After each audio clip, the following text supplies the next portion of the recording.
Hello, and welcome back to the Robert E. Howard Foundation channel. Today we're doing part two of our horrific Howard Halloween. All of us are going to talk about our favorite Howard horror story, but first I want to talk about an important matter concerning the Robert E. Howard House.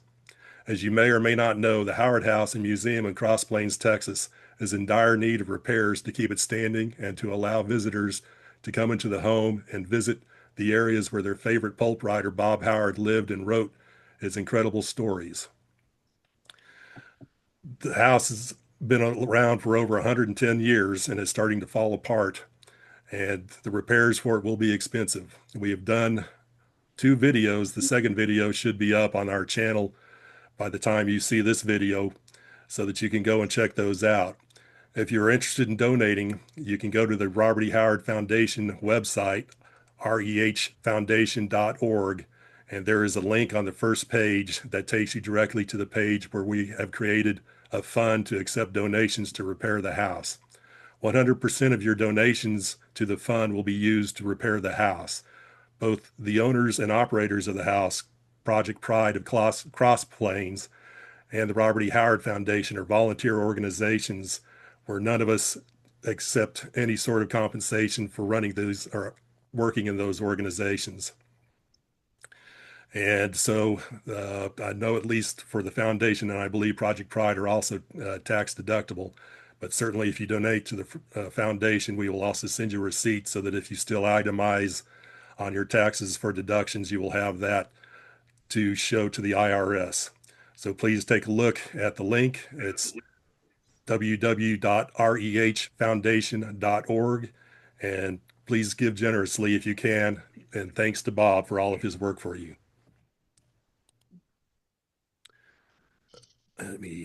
All right.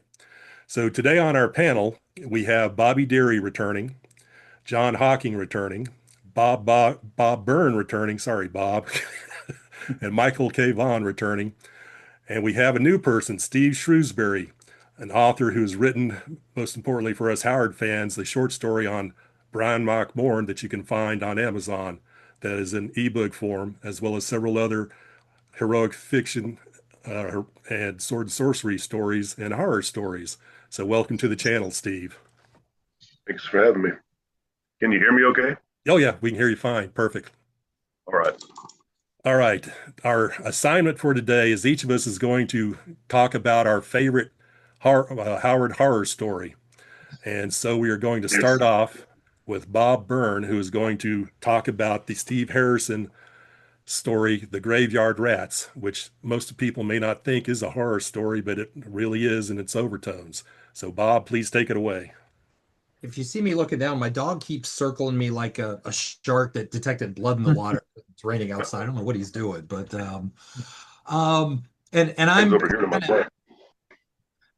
I'm kind of famously I was not crazy about Steve Howard Harrison the first time around, and I wrote a Blackgate post about that.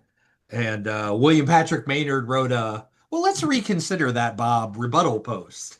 And I've softened on Harrison as it's gone because I've gotten a little broader scoped on my take on hardboil over the years. But I think at heart the first thought on Harrison and possibly because the Harrison story that's in the I think it's in volume one of the best of in the Del Rey. It's a Fu Manchu styled adventure hardboiled detective story, and I've come to like it. Like I said, I've turned around. I like Harrison a lot more than I did originally. And it's a different kind of thing. And there have been other discussions and posts that, maybe that was a niche that if he had stuck at, he could have kind of carved something out because the mix of the hard boiled and the Fu Manchu is actually kind of intriguing. But some of the other Harrison stories, there's more of that Howard weird menace, supernatural horror overtones to them. And Graveyard Rats, which is in Steve Harrison's Casebook, which I have right here. John didn't hold it up yet. I'm shocked. He's got it around there somewhere. I've got the original on the shelf behind me too. Graveyard Rats, it's more a rural and it's got a little more of a vibe of that Texas hill country. Which I'm going through a weird Westerns phase again, and obviously Howard is the progenitor of that. I don't know that I actually used that word correctly, but regardless. This is a more rural country, Texas hills. I don't think this one, and I was going through again, specifically references Lost Knob, but it's got that Lost Knob vibe of sort of, Howard's version of that Cthulhu styled sort of supernatural horror. Um, it's a feud between two families, and again, you've got that backcountry Western vibe. And one member of the family had killed, someone else in the family. But early on, there's some dark in the house, and you're getting through this vibe that Harrison's been called down to investigate into this case where the guy was murdered. And you guys can jump in. The scene where basically something happens and there's just this lightning feel of that supernatural eeriness hanging over things, and then the lights get on and they're trying to find out who's where and what happened. And there's a head from the guy who had been killed and is buried, a couple days. His head is there on the mantelpiece. I mean, this just Robert Howard writes this stuff, other people. It just doesn't strike me as the same, but this is a hard-boiled-ish detective story. This is not really what you're expecting. And that's why, to me, when I was thinking, well, maybe I could do a Harrison, and there's some other horror elements in a couple of his stories, but Graveyard Rats, there's a chase and there's a graveyard. I mean, this is even very different from that Fu Manchu feel that the couple other stories had. And also don't forget the ghost of the Indian coming back to Yep, kill the people. yep, and that's over at the graveyard too going on. And there, do you dig up the grave? Do you not dig up the grave? Just Howard brings something to the whole hard-boiled pulp mystery thing. And there are other weird menace sort of hard-boiled detective stories back then, although not that many, relatively speaking. Bobby's We should talk about that just very quickly. Is what is Weird Menace, and what it was in like the early 1930s. Mystery fiction in the pulp magazines was going off in a new direction, and it became what we call the Weird Menace or the Shudder pulps, where they were bringing in these horror elements, not necessarily supernatural horror, but gore, rue, torture, really weird, bizarre crimes, and Weird Tales ran a lot of stuff like that in the pages. Seabury Quinn did quite a few of them, and then Dime Mystery is what really started the Shudder pulps. So Howard started in on detective fiction in about 1934 when he got his agent Otis Adelbert Klein. And Klein was trying to teach him how to write a detective story, but Howard wasn't very good or didn't really like the deductive style of like Arthur Conan Doyle's Sherlock Holmes. He liked that quasi hard boiled stuff where the detective might, bluster and bully his way to the truth eventually if he knocks the right heads together. But Steve Harrison, who was his main detective character in those stories, segued into that more horror material with stories like Graveyard Rats. So when we're talking about Weird Menace, we're talking about this gray area between pure horror and detective fiction, and Howard had a foot in each trench. Yeah. The For Shudder people, pulps. Excuse me. If for a modern reader dipping into Weird Menace, the first thing that most modern readers do when they encounter it is compare it to Scooby Doo, because as often as not, it seems like we have some terrible supernatural menace, which is revealed at the close to be some sort of ruse conducted by some cowled fiend to conceal their crimes. So they tend to be pretty absurd, but they can be enjoyed, I think, because the atmosphere in these things is applied with a trowel. I mean, it is as dark and gloomy and rainy and stormy and full of bats as any gothic story you could ever hope to read. They're kind of an acquired taste, but I found good examples in the genre outside of Howard. and, Was and I, there any meddling kids in there? those meddling kids. I Yeah. was going to do Those meddling kids. the Anyway, Well, and I'm a Jules DeGrandin fan. Michael did a Jules DeGrandin recently. Bobby knows the reason I even got into DeGrandin in the first place is Bobby talked about it repeatedly for several years to me. But and Conrad and Kirwan is going to be discussed shortly. But Occult Investigators, that's a different kind of weird menace than what he was doing with Harrison. The way that Howard took Steve Clarney and El Borak and Kirby O'Donnell and made them, cowboys, gunfighters in the Far East, as Dave Hardy writes about. I still live under the shadow of Dave's essays on El Borak and why I still haven't tackled El Borak even while I'm writing about Kirby O'Donnell.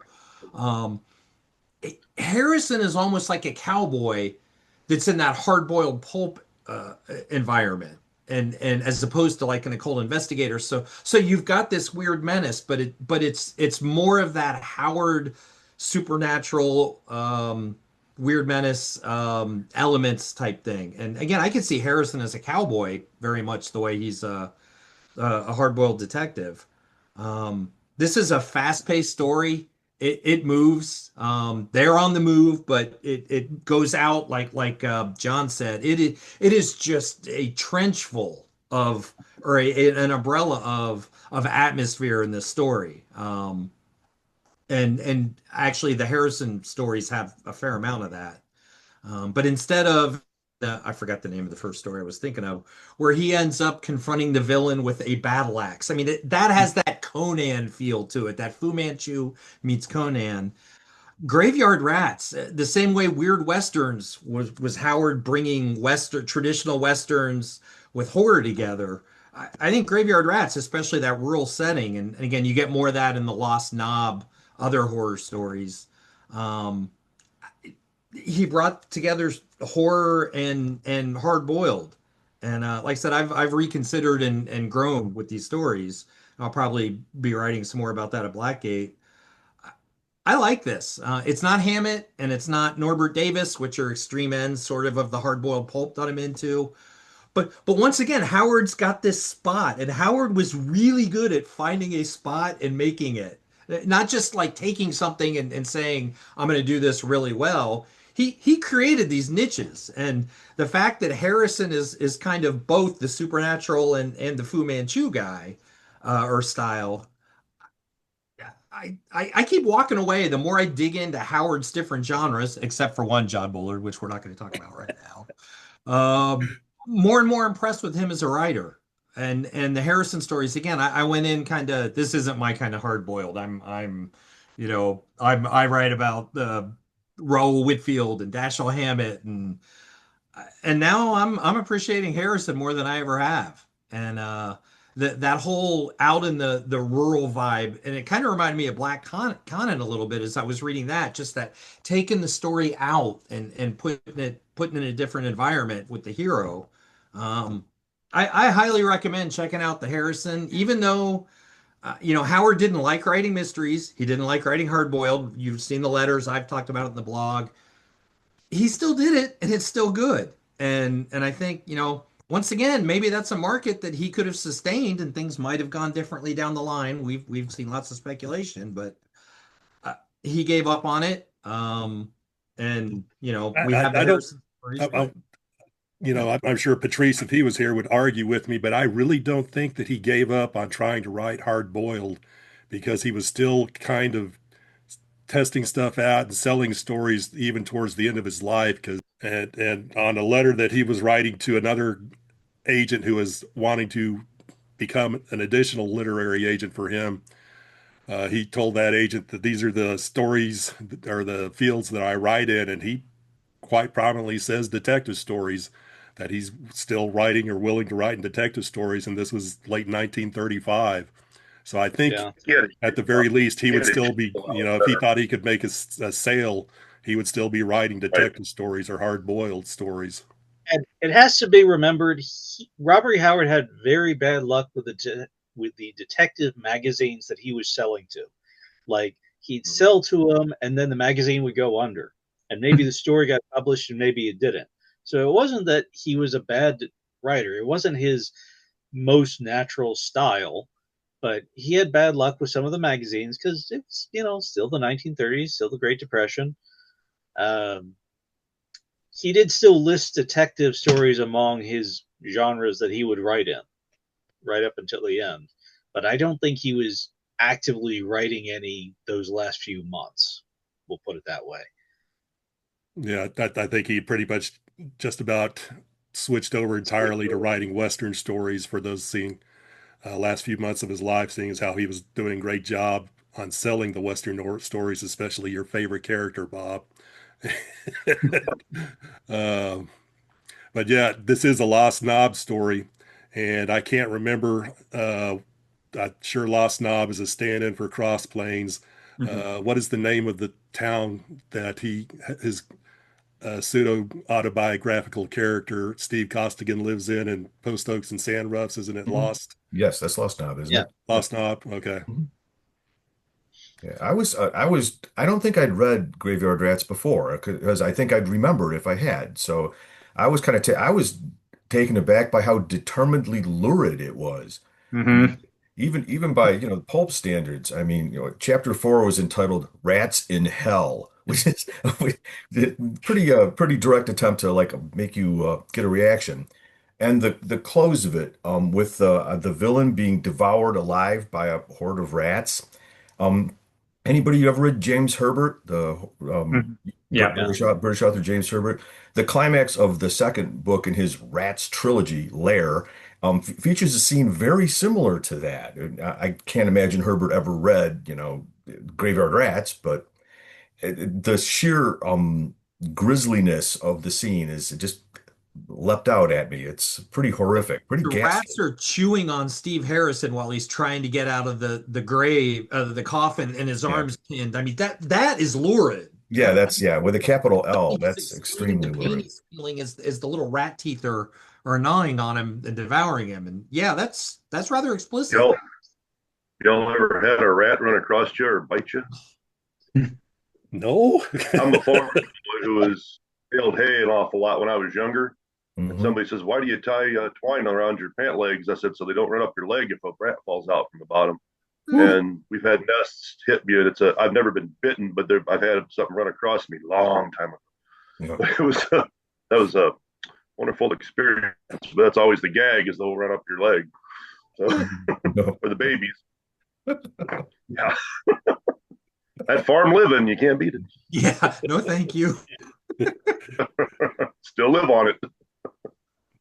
I was going to Any other Harrison comments, guys? Go ahead. That's mine. Yeah, I like this particular Harrison story. Not all the Harrison stories, they're not my favorite. I I think he for a lot of them he was hard-boiled detectives just wasn't natural to him. And so he would put a bunch of elements in them that were very pulpy and very weird menace. But I felt like this particular story, all of that really, really landed. It's just like he just said, to hell with it. I'm just going to turn this into a weird menace, straight up horror story. And it really, really works for that. This story is an excellent horror story, really. All the rat stuff, it's just unapologetically pulpy. And it really works for that. These stories never really felt to me like hard-boiled detective stories, but for what they are, I think they're pretty entertaining. But this one is, out of all the stories, all the Harrison stories, this one really, really lands and is a good story and an exceptional horror story. Going slightly off tangent, Henry Kuttner famously wrote one of his most famous stories, is also titled The Graveyard Rats, dealing with rats in a graveyard. What do we think? Do you think did he write this after reading Howard's story, or just I think this is didn't Kuttner's independent? appear before? Did Kuttner's appear before or not? Bobby? No, it came after. Cool. No, it came after Howard's death. This was one of Kuttner's first stories in Weird Tales. Well, not the first, but one of the first. And it was during a period when Kuttner had not yet found his own voice as a writer. He was doing a lot of collaboration with C.O. Moore and Robert Bloch, and he was doing a lot of pastiche work. He pastiched Lovecraft. He pastiched Robert E. Howard with the Echo Atlantis tales in Weird Tales. And, it's always a weird thing because the stories' titles are so similar. You have to wonder if he knew about it, he would have picked something different to call it. That's all I can think of, because they're too similar. It's basically the same title on two different stories. So I don't know if he wrote it, if he read it, but I kind of doubt it because I don't think he would have titled it the exact same thing. Well, that they're both wonderfully descriptive titles of more in Kuttner's as to what the graveyard rats, how prominent they are in Kuttner's tale, as opposed to, they're sort of just a lurking menace in the Howard story where they run in and attack people or corpses or whatever and run off. But still two wonderful stories with the same title. Yeah. We have anything else we would like to say about graveyard rats? Let me add it real quick because I found my essay, but a couple of comments, and Howard obviously said things in letters, and we can't take every word he said about everything exactly how he felt all the time, obviously, but I think there's a general consensus, on this genre. But in a letter to August Derleth, in response, he had said, "You're right in saying that I don't have the feel for detectives that I do for weirds." And then he also adds, I'm not sure which this letter was now that I look at my poor citation. "I've about decided to quit trying to write detective yarns. I sold a few of them, the first one I ever wrote, in fact. And I think that was Fangs of Gold, which I also wrote an essay on." And he said, "But I can't seem to get the hang of the art. Maybe it's because I don't like to write them. I'd rather write adventure stuff." I mean, I just, he would write what he could sell, and we all know that. But this was something that, I think I'm more into detective yarns than Robert E. Howard was. So, I mean, that's just, You got to think about who he was writing to, because August Derleth was the big Sherlockian who was writing the Solar Pond stories. And Derleth had already sold several mystery novels at this point when he was talking to Robert E. Howard. So Derleth was this really big mystery and detective guy. And by comparison, Robert E. Howard is being kind of diffident in that letter, I think. What is this Solar Ponds you speak of? Who is this Ponds guy? If only we had somebody who knew something about that guy. Or a website about it or something. That's all I had on Graveyard Rats. But I again, Harrison's grown on me for what that's worth. I really didn't care for the stories at first, but reread some, and I like them more than I used to. So, the power of Howard's writing stories. There's one thing that I wanted to mention as we were talking about how Howard could take two different genres and meld them together and come up with something new and wonderful. And that strikes me up. I'm a big blues music fan, and that's one of the things that the blues musicians tell each other is that you take an old blues song and you make it your own by doing something different in it. And, Howard was a great blues musician with his writing. So, all right, Steve, your favorite story was The Hoofed Thing. Please entertain us. Well, I'll try not to drone on too long. I think I always liked this story because if I talk to people about Howard writing this kind of story, it's set in the Cthulhu mythos, and whereas Lovecraft, his guys in his stories were always these more erudite New England guys confronted with the ultimate horror. They couldn't handle it and they killed themselves. Howard's guys, on the other hand, say, I'll clean up my language and say, screw it, let's fight. If I gotta die, I gotta help everybody. So that was one of the main things in this story that always entertained me was how the guy reacts. Ultimately, was the girls begging him to run away, and he says, "No, can't do it."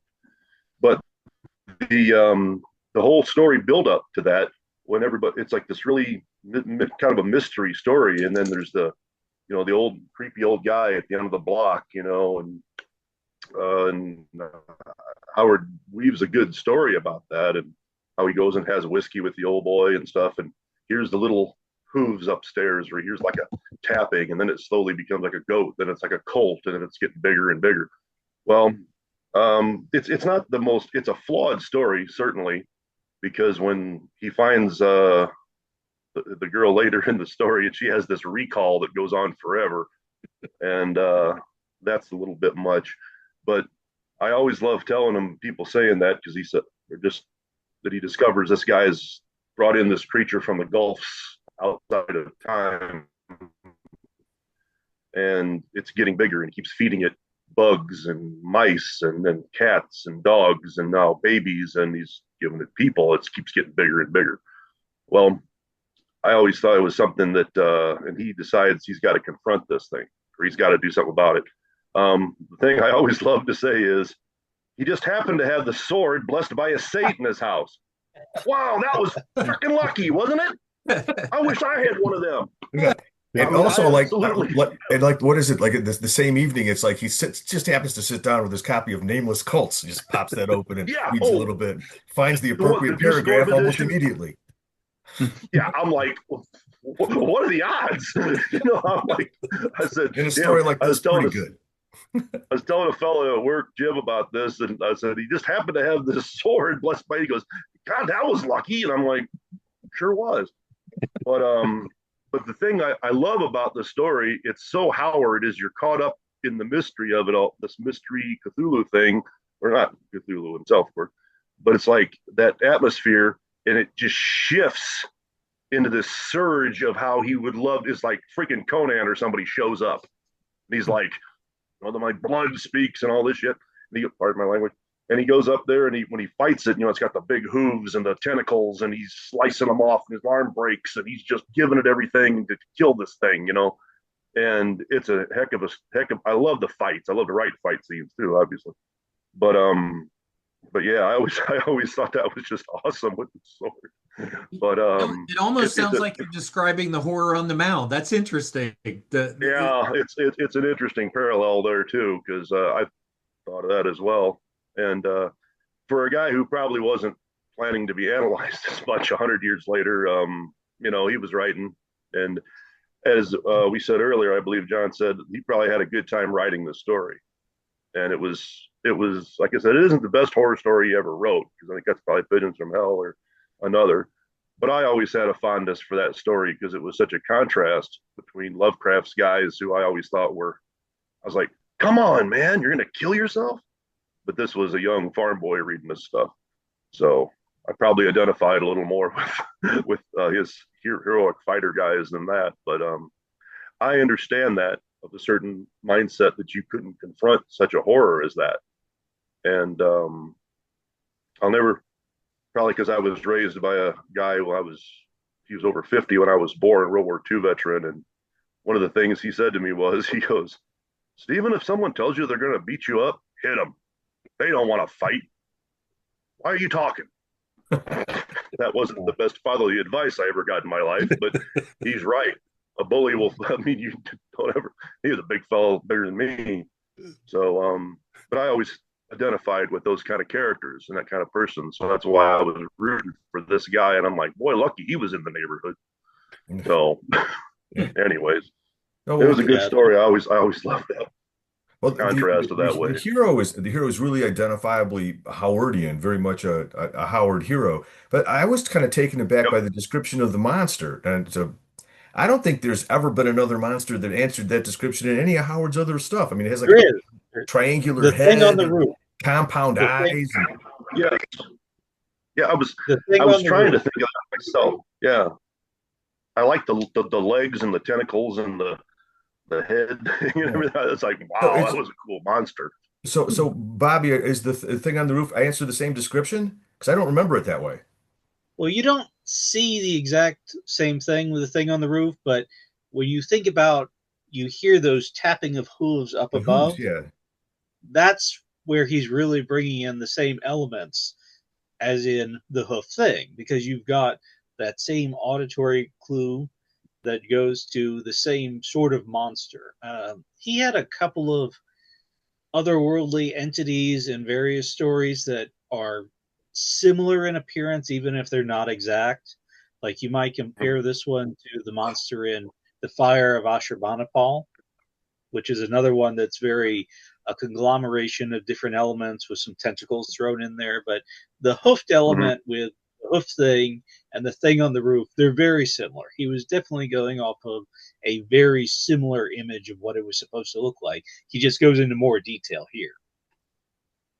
Now, there's a Lovecraft monster that I'm going to butcher the name of it because God knows what the pronunciation would be. I'm thinking about the place in Russia. It isn't a Tunguska or something. The Tunguska TSS. I'm thinking of, that's the name I'm putting on it. That's not how it's pronounced. But the name of the creature is like TSHGH. Jesus. Tsathoggua. Tsathoggua. Okay. Yeah.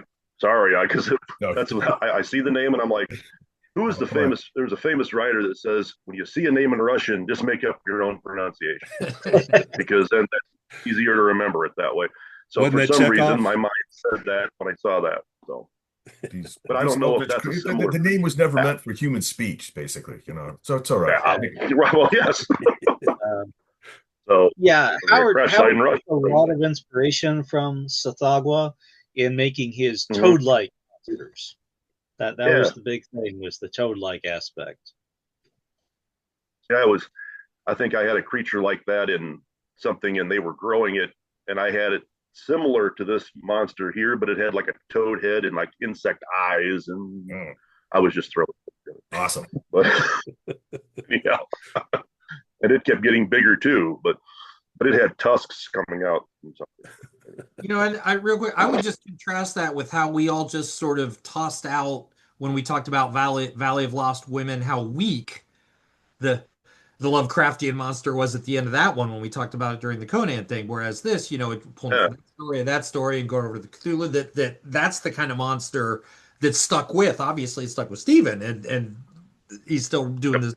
It's his story. Well, it was a good monster, and just to say about H.P. Lovecraft's main characters, they don't always kill themselves. Sometimes they just go insane. Sometimes they just go mad. But certainly in this story, you see the difference quite strongly between Lovecraft's characters and Robert E. Howard's characters, and how a Robert E. Howard character, a real Robert E. Howard character, would handle this situation, which makes me think about how different Lovecraft stories would be. Say, if a Lovecraft character, instead of a Lovecraft character, it'd be a Robert E. Howard character who wandered into the shadow over Innsmouth or something like that. It would certainly be a different outcome, I think. It would have fought his way out, probably. Steve Harrison.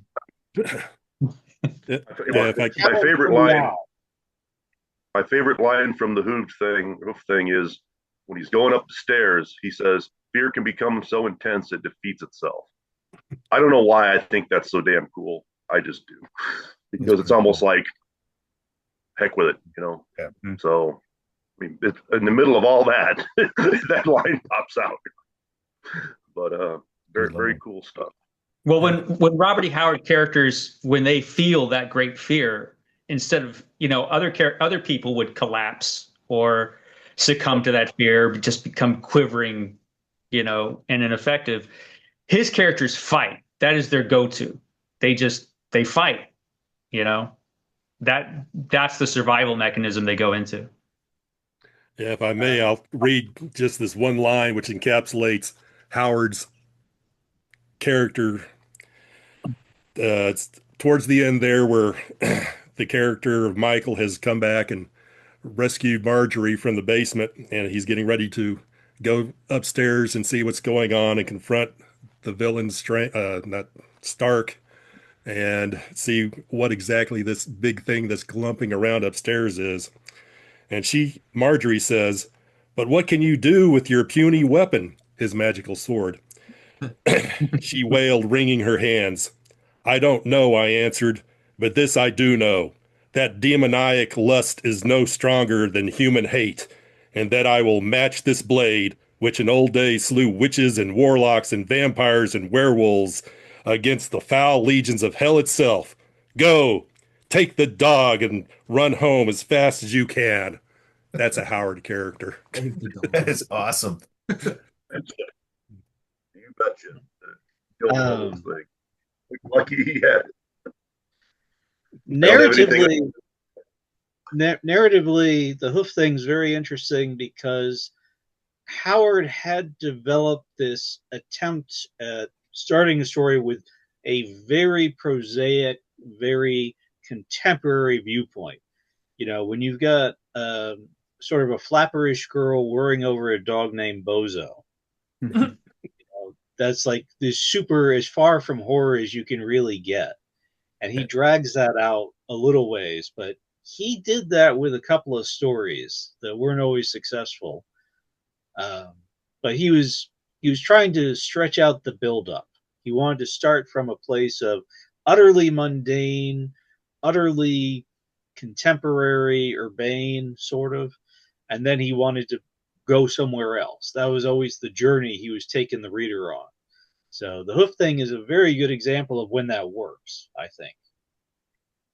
And speaking of animals, Marjorie starts off with her missing cat, Bozo, and then the narrator, Michael, brings her the bulldog that she names Bozo, who stands and fights and protects her.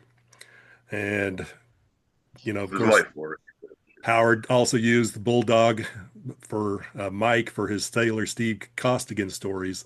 So apparently he must have liked bulldogs more than he liked his poor dog Patch that was a beagle. So, um, anything else we have to say about the Hoof Thing? It was just a fun read. Yeah, yeah.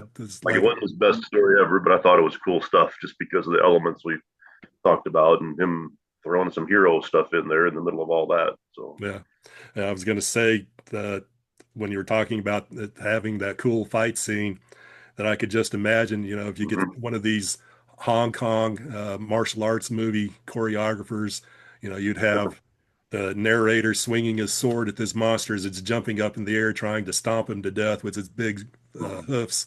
So that would be a wonderful image to see out there. If any film producers are out there looking for ideas to do. So just see the tentacles hit the floor when he's chopping them off. I was like, wow, that's cool stuff. All right. We'll now move on to John Hocking and his favorite story, Skulls in the Stars. Okay. Let's see. I chose a Solomon Kane story, and it's no one's idea of the best Solomon Kane story, or for most, I imagine, not one of Howard's best horror stories, but I got a huge kick out of this one. It's originally from what I think January 29 issue of Weird Tales, but I read it in that Centaur Press edition. Remember those? It's Moon of Skulls. I think it came out in '69. I probably read it in the early '70s. The cool thing about well, there's a number of cool things about this story, but part of it, I mean, it's basically a traditional ghost story given a serious Robert E. Howard makeover. And when we start off the way a lot of traditional ghost stories begin, it's say, don't take the moor road, take the swamp road. The swamp road has quicksand and sinkholes and, mosquitoes the size of bats. But, you don't want to take the moor road because that's haunted. It's scary. So he has a boy who tells him which road to take. And of course, being Solomon Kane, he's like, well, why don't you want me to take this road? What's so horrible about it? And well, a fiend haunts the moor road, says the boy. Now, also, he mentions that down the road lives Ezra, whose mad brother Gideon lost it and fled into the swamps. The easily foreseeable twist here is that Ezra killed his brother, and the fiend of the swamps or the moor is actually Gideon's ghost. Kane doesn't know that yet. I imagine that any number of readers of that era probably suspected, given them, we're only like 2 pages in, probably suspected something along those lines. It's not a particularly powerful twist in the story. But immediately Kane's like, well, what's this horror like? And the boy says, hey, nobody knows. You hear this horrible laughter out on the moors and the terrible screams of its victims. Now, the protagonist of your basic ghost story, confronted by something like that, they're either they don't believe, or then they find themselves sort of forced into the realm of the haunted. They find themselves stuck in the haunted house or what have you. Well, not Kane. He's like, well, what? Is a weird horror out there that cackles madly and painfully murders people? Well, heck yeah, let me at it. So off he goes, and immediately there's this hyper dramatic sunset, and then it's night. And then there's immediately that awful laughter, and then screams, just as foretold. So someone's out there on the moor, despite the boy advising people not to go out there. But off sprints Kane to go sort of attempt like a rescue, like a Howardian hero would. And this is seriously, by now we're like on page 3. This is a densely compacted story. No diversions, no, which is also really uncommon in ghost stories, despite the fact this fits the template of a decent traditional ghost story. And honestly, I guess, as far as I'm concerned, it's a clear example of Howard's effect on most any genre he worked in, which is to say, ramp up the pacing. The pacing's intense, it's immersive. So that leads to the fiend's first victim, the screamer, who screams a whole lot more before dying at Cain's feet. Okay, and he's so messed up, he's so torn to pieces that he grosses Cain out. And Howard is at pains to point out that Cain knew the deeds of the Spanish Inquisition and the witch finders. So this guy's got to be pretty messed up. It's got to be pretty horrible. And immediately after that, hey, here comes the fiend. Okay, and it is a ghost. It's misty and translucent with glowing eyes. And this is again not an uncommon ghostly apparition or ghostly look. But ghosts don't usually rip people to pieces. And here the spectral gets super physical, and Cain wrestles with it. Now, there's this brutal ghost wrestling. I think it was new to the genre and probably uncommon to this very day. You don't get into a wrestling match with a ghost unless you're Solomon Kane. So ghost wrestling turns out to be both effective and informative, as Cain is so righteous that he can not only endure the talons of this fiend, but in doing so learns the secret that the fiend is indeed the ghost of poor bad Gideon, who was murdered by his brother and is seeking vengeance on anyone that wanders through the moor road. Okay, so in a few short pages after that, like Ezra's like served up to his brother's ghost by Cain and a mob of angry villagers right out of an old Universal horror film. Okay, so this story is really short and but pretty pungent, man. The story is simple. The plot twist, nothing magical, and the prose gets violently purple. I don't even by Howard's standards, man. This Howard's description of Ezra's house is like it's fungal. It's like the house looks like a fungus. Ezra's face looking out the window looks like a fungus. So it's intensely atmospheric, almost overmuch. And I guess you could object to that, and you could possibly object to the fact that it's once again it's convenient that Cain is so righteous that he can physically wrestle with a ghost and drive it away, and somehow learn its secrets in the process. So the tale is, I don't know, it's far from perfect, but it's probably not something you'd want to start a modern reader off on to convince them that Robert E. Howard is an author they should read. But it's brief length and that fierce narrative drive power it home. And the part of it that makes it especially strong to me is the appearance of Gideon's ghost is really super compelling and frightening to me. The atmosphere is very intense, very stifling. You hear the screams in the darkness, and its ghastly piecemeal shredding of the victim that dies at Cain's feet is truly horrific. I mean, Howard offers up some pretty squeamish, disgusting details, both in terms of the sounds the poor guy makes, and who knows who he is, but he died spectacularly and got Cain involved. So, and the ghost itself is unique and terrifying. You see, I read a lot of ghost stories. I'm really fond of classic English ghost stories, and this misty and vaporous sort of specter is common. But a misty and vaporous, but yet able to solidify enough to grow talons and tear people to pieces while laughing insanely. I mean, that is terrifying. I was young, obviously, when I first read it, and I found that scene in particular more affecting than most horror I'd read up until then. And I've read it several times since, and that particular scene gets me every single time. There's just something horrific about the combination of the physical and the spectral. Um, that's my story, guys. I've babbled on long enough. Yeah, this was one of the earliest Solomon Kane stories. It wasn't the first, and it was one of the first not set in Africa, which is sort of interesting because we normally think of Solomon Kane in Africa because that's where most of his stories end up getting set. But this was back when Howard was trying to do what he would ultimately do with Conan, is have Solomon Kane be the center of the stories, but they could happen anywhere.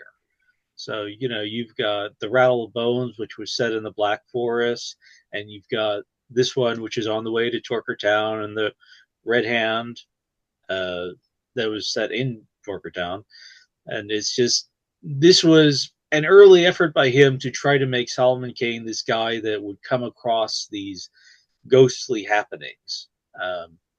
So if it doesn't seem exactly like the normal Solomon Kane, that's because I think Howard was still trying to figure out who he was and what he wanted to write him into. That's why it's a little bit more purple than a lot of his other stories. But it's a great story. I love the idea of courage as a weapon against a ghost.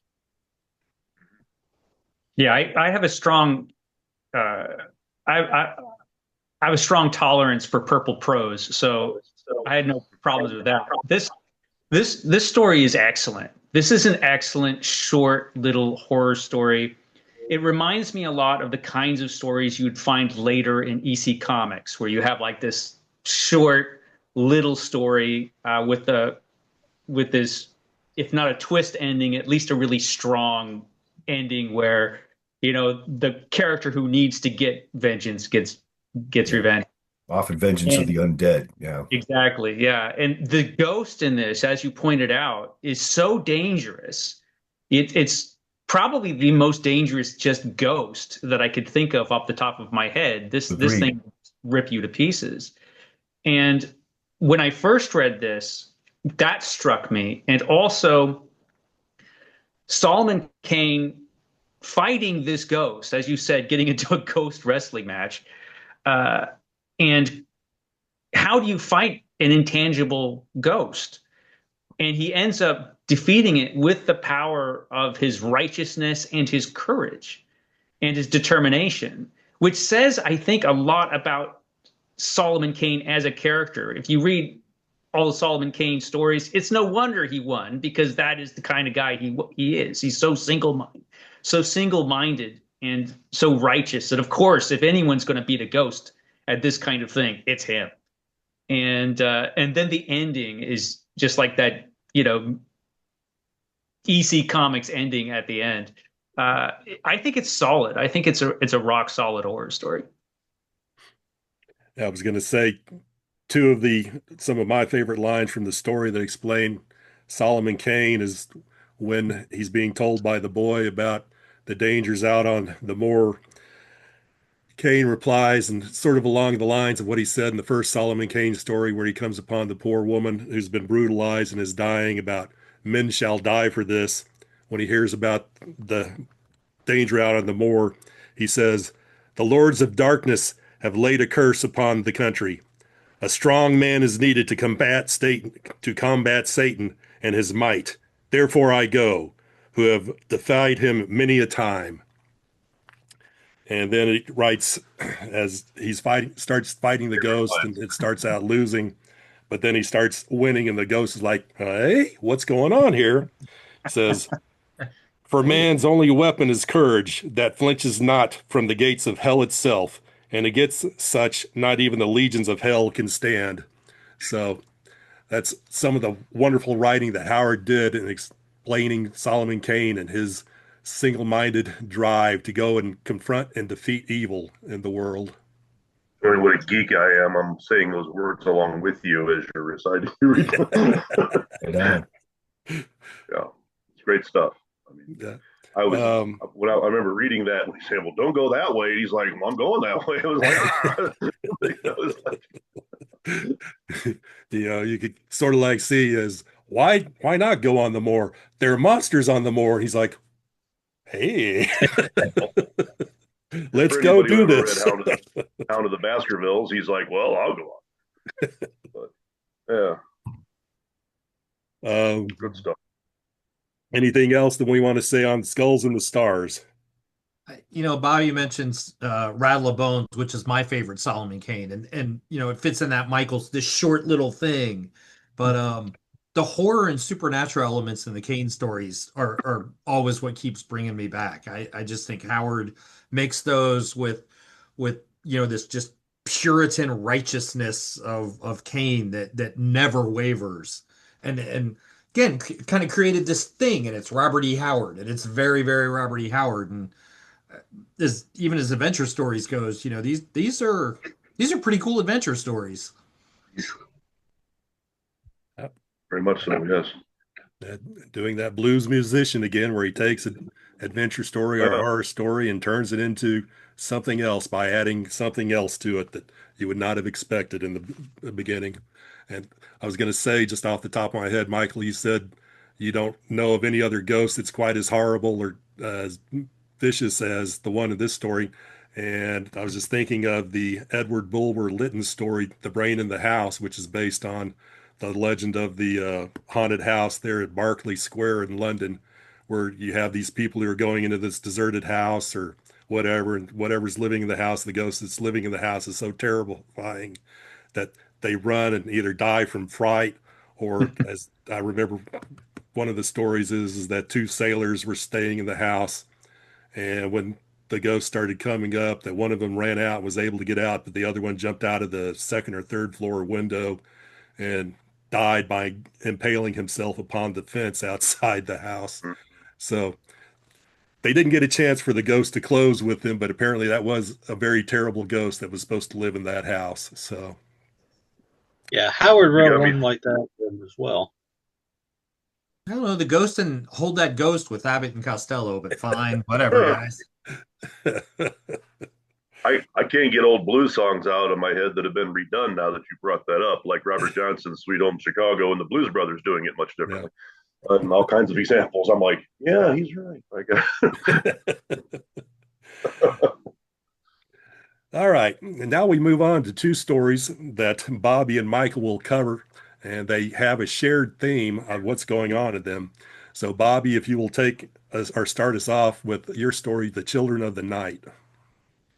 The Children of the Night comes almost directly out of Robert Howard and H.P. Lovecraft's correspondence. They had started writing to one another in 1930, and they had been talking about the history, the racial narratives of history in the British Isles and their various theories about it, and they expanded out from there. And Howard, as most fans did, asked Lovecraft, I've read about the Necronomicon and Cthulhu and all that in your work. Is that real? Where can I read more about it? And Lovecraft would admit, no, I made it all up, and it's just a hoax, but it's something that I like to do with my friends. And Howard started to write a few stories in that vein. But more important than that is that Lovecraft sort of corrected a misconception. Well, I should say Lovecraft changed Howard's conception of the Picts, because in 1913, a young Robert E. Howard was in a library in New Orleans, and he came across this reference to the Picts, this ancient people of the British Isles that were supposed to be an ancient Mediterranean race who were there before any of the Germanic peoples came over to Britain. And he identified with them very strongly. And throughout his life, he would put Picts in his stories. And sometimes they would be fantasy adventures, and sometimes they'd be historical adventures. And he had this whole timeline he built up in his head of how the rise and fall and rise again of the Pictish peoples.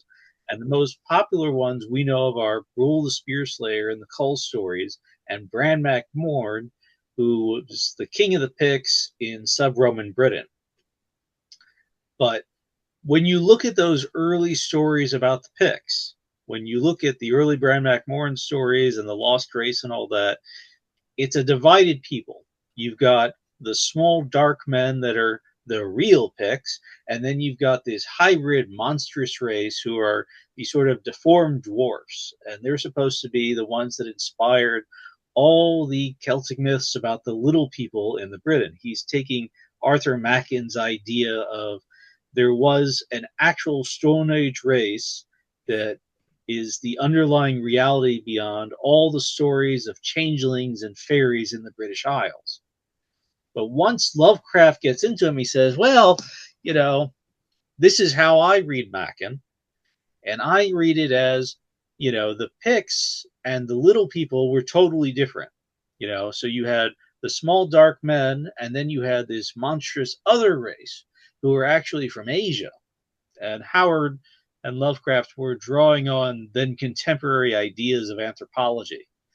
And so after he has that correspondence with Lovecraft, Howard goes, that's actually a pretty good idea. So he starts writing it into his stories. And this is one of the first that he actually puts that into practice. The Children of the Night starts out with some Cthulhu Mythos references and some Machen references, and he's got all these representatives of different people of the British Isles going through a very Lovecraft-Howard argument about race. and then one of them gets a hit on the head, and it's a very Arthur Machen reference moment when he gets hit on the head by this stone hammer, because Arthur Machen had written a story about a guy who gets killed by this axe. So yeah. Anyway, so what Howard did was he used a narrative technique from a novel called The Star Rover by Jack London. This came out in 1915. And in The Star Rover, you've got this guy in prison that casts his mind back to relive the adventures of his previous incarnations, you know, all down through the races that he was. And Howard had started to borrow from that for some of his stories, especially this one and a sequel called The People of the Dark. So the mild-mannered scholar wakes up in the body of a caveman in the ancient British Isles, this ancient Aryan adventurer who then goes on a genocidal rampage against the children of the night, these monstrous little people that his people didn't even consider human. And a lot of people these days really get uncomfortable with this because no fucks are given. Excuse my language. This was very much in the 1930s racial terminology sense. And it's an absolute genocidal slaughter of a dream. And a lot of people get uncomfortable about it now because we don't tend to think about it that way. And we're all uncomfortable after the Holocaust with how genocide has actually been enacted. And when you see what happens in Palestine today, yeah, that's still there for some people, unfortunately. But in a fantasy sense, it's really a well-written story. You really get the sense of bloodlust and hatred that comes through from that character. And then you go back to the frame narrative because he wakes up from the dream and he sees the aftermath, the survivor. The person that hit him on the head with the hammer is the descendant of these ancient people. And it's a wonderful story how it's written. It's got so much emotion into it. And he's tied in so many little narrative throwbacks and call-outs to other people. It's really showing his work, and it ties into so much of what would come later, especially Worms of the Earth, which was one of his greatest stories of all time. And yeah, I love it. I love The Children of the Night. Terrific story. Mike, sorry, I've just been rambling on. That's all right. It's a great story. Do we want to continue on with Michael talking about Worms of the Earth, or do we want to talk about Children of the Night before we move on to Worms of the Earth? I'll just add on Children of the Night. I'm a Conrad and Curran fan. I don't like this story at all. It's one of my least favorite Howard stories outside of Trek. But the whole cultural anthropology thing, I find it boring. And I know it came out of the letters with Lovecraft, but it literally feels like he's talking about one of his letters. And I never really liked the framing device, which also includes, was it Lair of the Worm? What was that with Allison?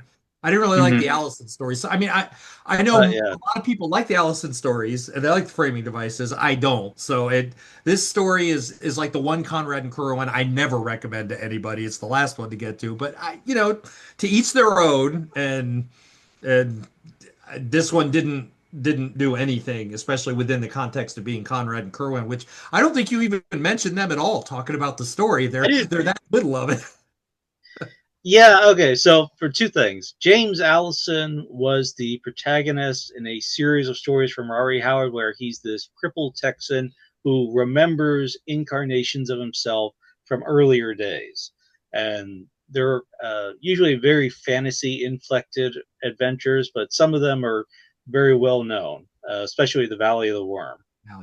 And the other thing is Conrad and Curran are sort of Howard's occult detectives.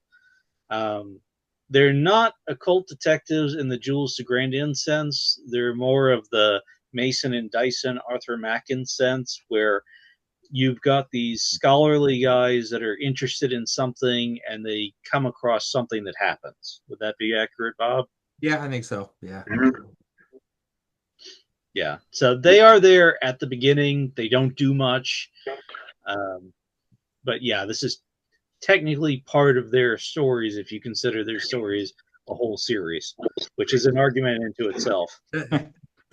So that was all I was going to add on that one, on this story. That's all. As much as I love everything Howard did, and I read that story when I was really young, and I read it years later, of course. And what Bob said was when they're talking all the race stuff at the beginning, I'm like, well, that's dated. It's like it's a little thumbnail of what the train of thought was going on back then. And it's interesting that that's how folks arrived at that conclusion, and it justifies his, way later. And basically, the throwback to the caveman is just me. It's another one of me against them kind of thing, and it's such a bloodlust in him then when he comes back. So it's a cool story in that regard, that it's an interesting study. At the beginning, though, I was almost like, to get to it, like I get what you're saying. Yeah, definitely not for everybody. Yeah, oh yeah. I mean, you gotta have a little bit of courage to read some of that stuff of the day, because I mean, you can't apply everything we think nowadays to back then, because you can never read Black Canaan then and get through it.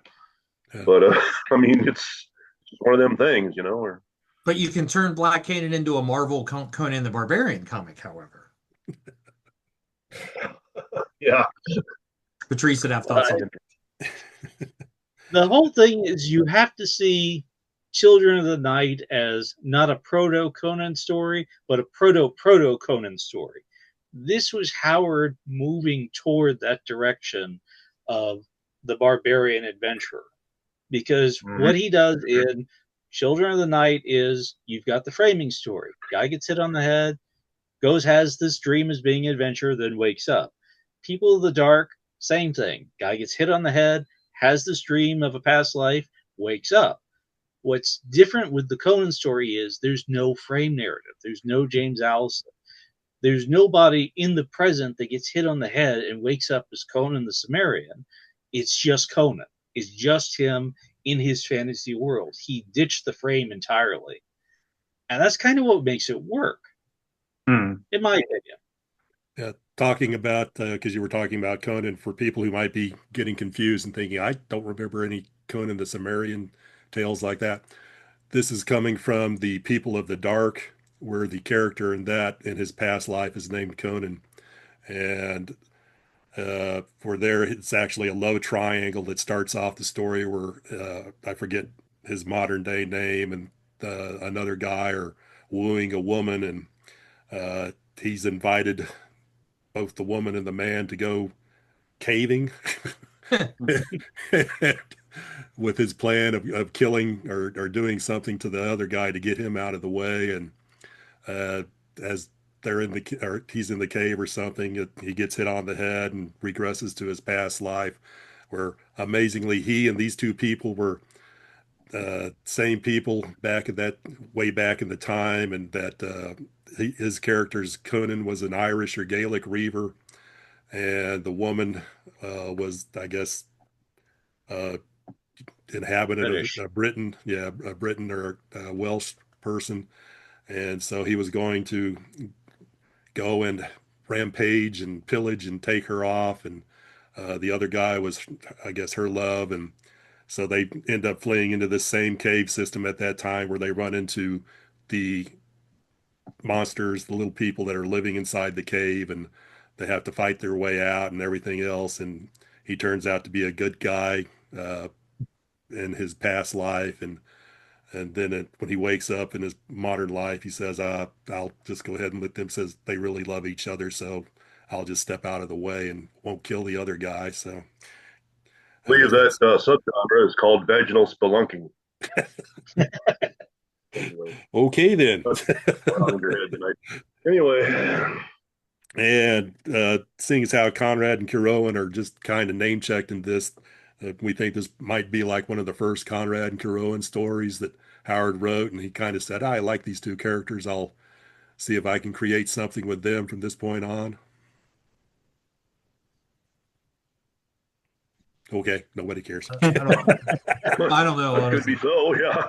I don't know the timeline there. All right, Michael, you have Worms of the Earth, please. Yeah, Worms of the Earth, which is definitely one of Robert E. Howard's greatest stories, published in November 1932, Weird Tales, a historical fantasy horror story featuring Bran MacMorn, King of the Picts. This is one of the two great Bran MacMorn stories, and definitely one of Robert E. Howard's greatest stories. The plot is excellent, although it's the plot is not what makes the story. It's the atmosphere and the feel of creeping dread of the horrible creatures in the story. It begins when Bran MacMorn is in disguise. He's in disguise as an ambassador to the Picts. He's not there as king of the Picts, but he's forced to watch Titus Sulla, who is a Roman governor, crucify one of his people, and there's nothing he can do about it. All he can do is watch, and he's helpless as Titus Sulla crucifies this Pict, who has killed a Roman citizen who probably deserved it. And Bran MacMorn vows vengeance. He's going to get vengeance against Titus Sulla. But how is he going to do this? Because Titus Sulla is very well protected, and he can't get to him just on his own. And so he comes up with this horrifying scheme where he's going to use the legendary worms of the earth, creatures that used to be human long ago, but were forced under the earth, and in the ages since have become something else. He doesn't know what they look like. He's heard of them, but he's never encountered them before. But he comes up with a scheme to use them in his vengeance. And after he is become determined to do this, in a dream, old Gonar, the priest of the moon, comes to Bran MacMorn in his dream and says, "What are you thinking? You can't do this. You can't do what you're thinking about doing. It's too horrible. There are some weapons that are too foul to use even against Rome." And Gonar is absolutely horrified by this. But Bran MacMorn is determined. He says, "No way, no. I was forced to watch as one of my people was crucified. I am going to get vengeance. And he's determined to get Titus Sulla and to use the worms of the earth, these horrible monsters, to do it. But he has to get in contact with them. He has to find a way to get them to do this. And he does this in an encounter with the witch woman of Dagon Moor, this really creepy witch woman who is related to these creatures. And this is the scene which famously was adapted into the Conan the Barbarian film, in the scene where Conan meets the creepy witch woman. But it works even better here. She will help him for a price. So he has to pay the price. Sorry, can I interrupt? This is where Patrice would say, all of Howard's about sex. He would throw that comment in right now as he has. Go ahead, Michael. Sorry. Well, that goes without saying, but yes, of course. And so to do this, he is told by the witch woman where to find the black stone, which is worshipped by the worms of the earth, these creatures under the earth. And so he is told where it is. He has to crawl and slither into this tunnel into the earth, where he finds it. It's actually pretty easy to get, as it turns out, because it's unguarded. But you don't know that going in when he's slithering in there. Any moment he could be killed, and he knows that. But he finds the stone. He tosses it into the middle of this lake, which seemed like a bad idea to me the first time I read it, because something awful has got to be in that lake. But because it's a Robert E. Howard story. But he does this, and so the stone is hidden away, and the worms of the earth won't know where it is. And there is a wonderful encounter when he and the witch woman go to make a deal with the worms of the earth, where he has to go down into a cave, and all he can see initially is just their eyes. There are like these hundreds of eyes in this cave, and you can't see them. You can just hear them, and they sound ghastly. And he basically threatens them, and he says, you'll never get this stone back unless you do what I want. And there is a point, I think, in that scene where he catches just a glimpse of one of them. And they're just even more horrible than he would have imagined. They have transformed to being what were once human beings into these kind of reptilian, ghastly, awful monsters. But their looks aren't the worst thing about them, as he finds out. So the worms of the earth go to Trajan's. They're on their way to Trajan's tower, and they're going to get Titus Sulla. And Bran McMorn goes to see how this all goes down, and he sees just the ruins of Trajan's tower. And there is this broken, terribly injured Roman soldier who's still barely alive, who's able to tell him what happened and how these worms, these creatures, can burrow under the earth, and how they made Trajan's tower fall just from burrowing beneath it, and how they did indeed get Titus Sulla, and the Roman soldier dies. And at this point, Bran McMorn is starting to feel that he made a mistake, because this is more than he bargained for. He's getting a feeling. And then when he finally is brought Titus Sulla, who he intended to battle, right? He's thinking, okay, they got Titus Sulla for me. We're going to have a fight, and I'm going to win because I'm Bran McMorn, so of course I'm going to win. But I'm going to give him a fair shot. But that is impossible, because Titus Sulla, his brain has been broken by his experience. These ghastly creatures are so horrible that he's been driven insane just from seeing them and being dragged off by them, and whatever he saw under the earth, who knows? They're that bad. So when Bran McMorn is in a position where he kills him, but it's more of a mercy. It's a mercy killing at this point. And at this point, he really realizes, oh, there are some weapons too foul to even use against Rome. And you get the feeling that Bran McMorn is changed by this experience. He has a whole new view of things.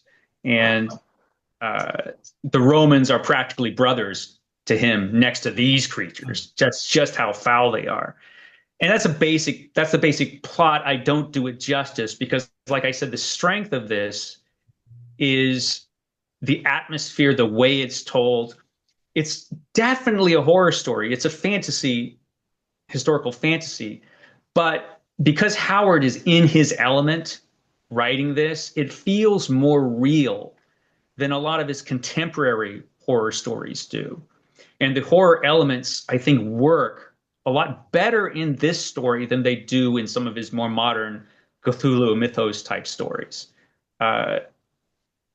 that take place in the 1930s or the 1920s, the modern age at the time. This feels more real, and it just hits hard, and it's a brilliant story. And it's pretty clear this is Howard kind of firing on all cylinders. It's like, I think most every individual aspect of this tale is particularly well done. One of the things that really stood out for me is Atla, the witch woman. That's Atla. Yes. The werewolf. Yeah. That's a really remarkable character. That's a well-drawn character. I mean, she's scary and repellent, and she cackles at Bran's discomfort and fear. But I mean, you feel her loneliness, her like scorn for human concerns and for life itself. So not a throwaway character, not just a villain. So I'd say every part of this story is pretty well done. I think, like I said, I think he was really on his game for this one. I mean, she literally just wants to be loved. I mean, literally, that is what she says. And I will, on the cold, lonely nights of my future, remember your. She's this complete outsider, almost non-human now, and she's related, but she literally is just a person who wants some kind of love and interaction. Which, I mean, not what you're thinking at any point as the story's going along. I was going to say that she is a hybrid that. I can't remember whether she said, or I think Bron McMorn says that the worms of the earth when they would go out at night and they would capture women that they would find outside and drag them off. And obviously, she was the product of a union between a kidnapped human and one of the worms of the earth. Going back to what Bobby was talking about, where Lovecraft was saying that these people may have, the worms of the earth may have been Asian, that in both, I believe, Children of the Night and especially in Worms of the Earth, that one of the descriptions of Atla and the worms of the earth are that their eyes are slant-eyed, like, derogatorily we say about, or people say about Asian people's eyes. So you see that. Also, I would say that his depiction of the worms of the earth probably may have been influenced. I don't. When did he write Shadow over Innsmouth? Was that before this time? Before 1932? Yeah. And and that you can see sort of the influence of the people in Innsmouth being sort of reflected in how Howard describes the worms of the earth in this story. Personally, Brian McMorran is my favorite of all of Howard's characters, and this is my favorite story of all of Howard's works. And I just love this to death. Read it every chance I get, and just enjoy it each time I read it because it's just so wonderfully written and so wonderfully plotted in terms of what Brian McMorran goes through and his going and going down the first time below ground to get the black stone and throwing it.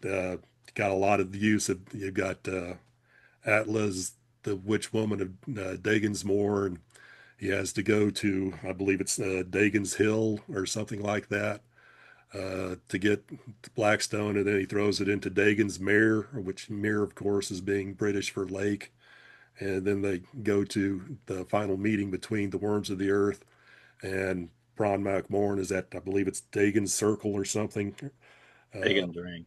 Yeah, Dagon's Ring. And so he's really going in with Dagon, and I'm assuming probably Lovecraft's story Dagon and Shadow of the Innsmouth for coming up with all of that imagery and all of those links It together. might have been a place called Dagon, but which was a different story by a different author that influenced Lovecraft, but probably Lovecraft. I do want to talk about the background to this story, which a lot of people don't think about. So this is very strongly inspired by Arthur Machen's The Novel of the Black Seal, which was part of his novel, The Three Impostors, sort of a stitch up. And it talks about a black stone, but it's not quite this black stone. And it talks about a woman that has an encounter with the little people and had a child from it. And again, it's not quite what Howard does, but it's very influential. It's clear that Howard is drawing strongly from Machen for the background of this story, but he's putting his own spin on it.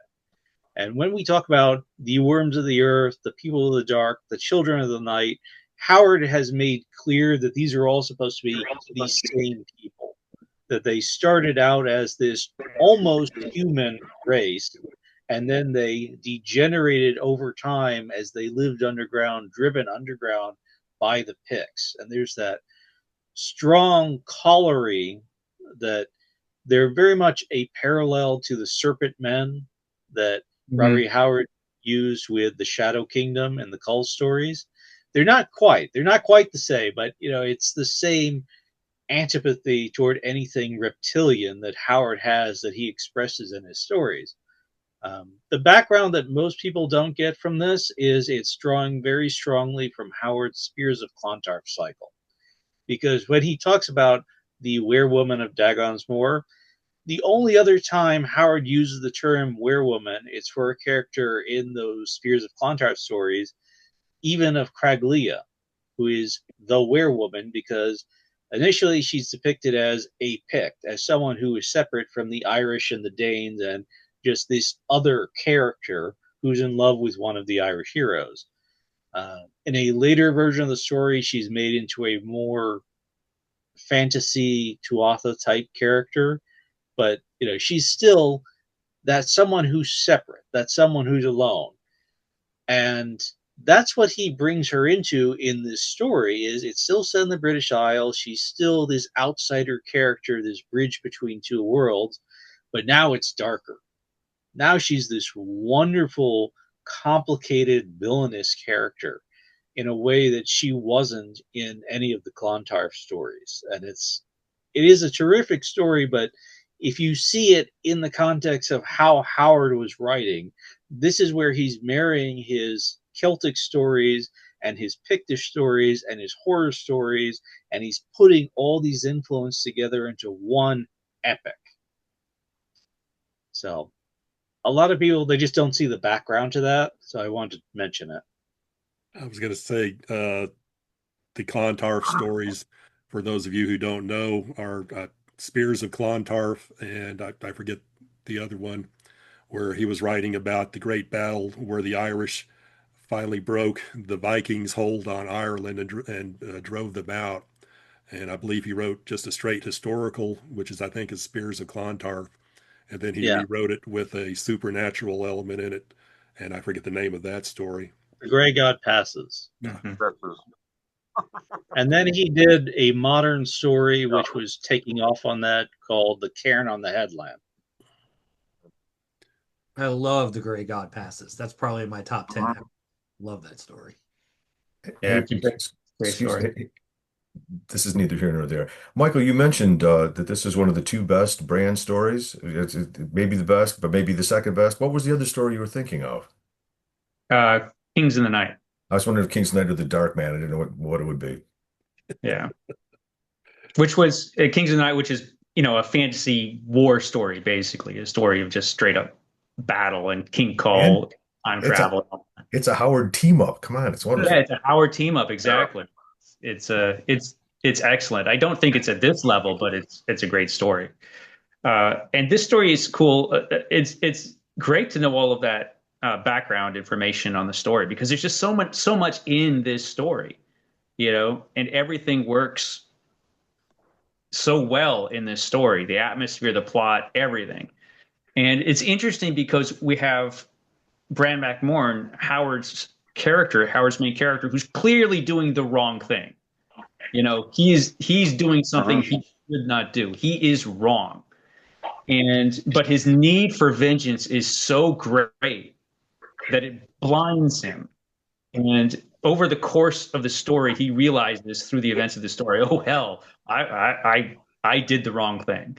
It's just really interesting, and it's a great look at his character. And yeah, the Witch Woman of Dagunsmore is a fascinating character as well, a character that you can't help but feel sympathetic for, because she is the outsider, and which, in a lot of ways, Robert E. Howard was as well. So you'd have to feel that he would kind of feel for her as well. But at the same time, she's dangerous, very dangerous, and she's a dangerous villainess. So it's an incredible story. There's just so much in it. When he first asks Atla for help, and she says, the only way you'll help my help is by your death, and she tries to stab him with a knife, and he's only saved because he's wearing a male shirt. And after she sees, darn, she says, well, okay, I'll help you, but you got to give me a night of good loving first. So, whenever somebody says it's neither here nor there, I always want to say, well, then where is it? Every time I hear that comes to my mind. There's one thing about this story, and it's right to what Mike just said, but it's what stuck with me all this time. Michael, sorry, stuck with me all this time. At the start of the story, Bran McMorn he exists to eradicate these Romans. I mean, I feel like even if I say it's all consuming, that's still underselling it, but that's it. And then Howard uses the dictum of, show, don't tell, but we go step by step. But when he gets there, and it's this giant wreckage, and yes, I'm flopping my hands around as I always do when I talk. And he comes upon that Roman soldier and he's a wreck. He's not just, dying and injured. He's a total wreck. Bram McMorn gives him water. To me, this is such just this huge moment that I mean, but when he started on this path, he would have just slit this guy's throat or stuck his knife in and killed him and said, yes, vengeance has been served on this Roman.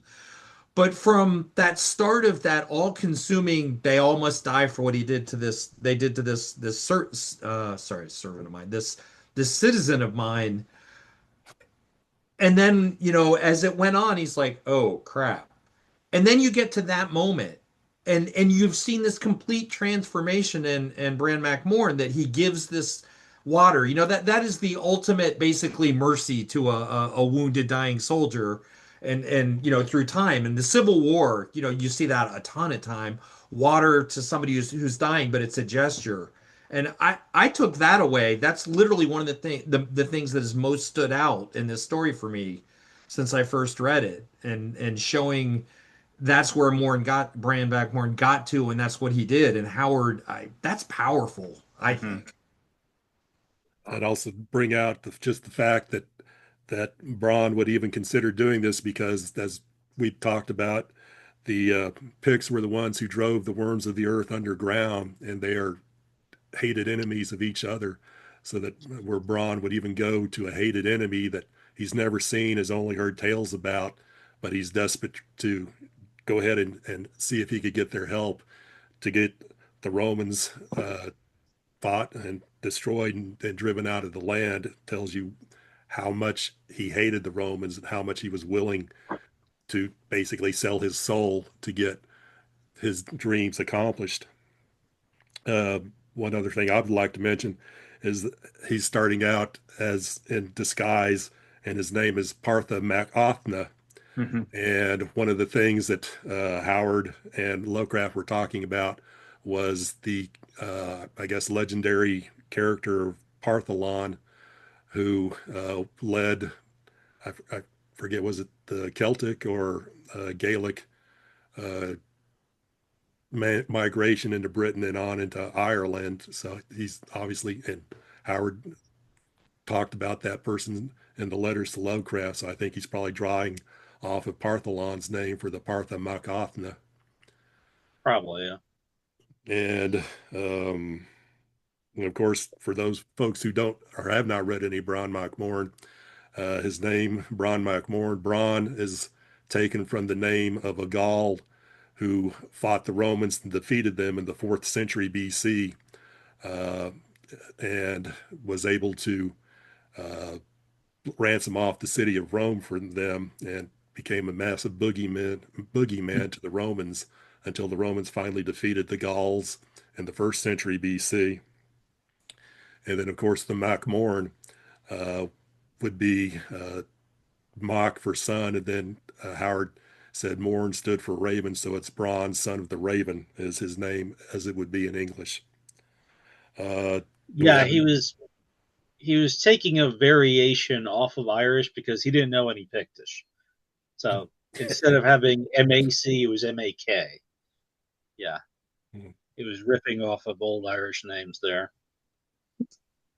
And one of the things, of course, is at the end of it when Bronn has finally realized the horror and he's dispatched Titus Sully in a mercy killing, and he's returned the black stone to the worms, but he threw it into, because if you haven't read the story, the first time that Bronn meets the worms of the earth underground, it's a greatly written story where he's in this big cave with Atla, and suddenly he just starts seeing all these eyes popping up, surrounded by hundreds of eyes. And he realizes how big the cave is by seeing all these masses of eyes of the worms of the earth that are looking at him. And at the end, where he's meeting the worms at Dagon's ring, and again, the entire ring is just surrounded. I think probably it's hinted at like thousands of worms of the earth are surrounding the ring at this point. So you have all of these creatures hiding out underground that are able to, like moles, just dig around underground and do what they need to underground, and then pop up from time to time to carry off humans. So it's just a wonderfully horrifying idea that he had. But as he was breaking or concluding the bargain with the worms, that Atla told him that because he has dealt with them and because he affronted them by stealing their black stone, that they were going to be waiting for him and they were going to come and exact their vengeance against him at some time in the future. And sadly, Howard never wrote that story. But have you guys read Carl Edward Wagner's sequel? I Legions haven't, from but the not yet. Shadows? I haven't read that yet. It's a wonderful, wonderful story. I just started rereading it again. And what Carl Edward Wagner did was, this takes place after both Worms of the Earth and Kings of the Night, and within a few years after that. And it starts off the story where Bronn's great grandfather, which I think was Partha named, is leading the Picts as they destroyed the legendary missing Ninth Legion of Rome, which, according to the British, was destroyed and disappeared entirely at some point in the British Isles, although history kind of tends to think, and archaeology tends to think, that it was just the Legion itself was just ended by the Romans because they would tend to stop or get rid of some of the legions that they didn't need anymore. But you have the remnants of the Ninth Legion that will show up in this book. So with the Worms of the Earth. So it's a great story. You're in for a great read, Michael.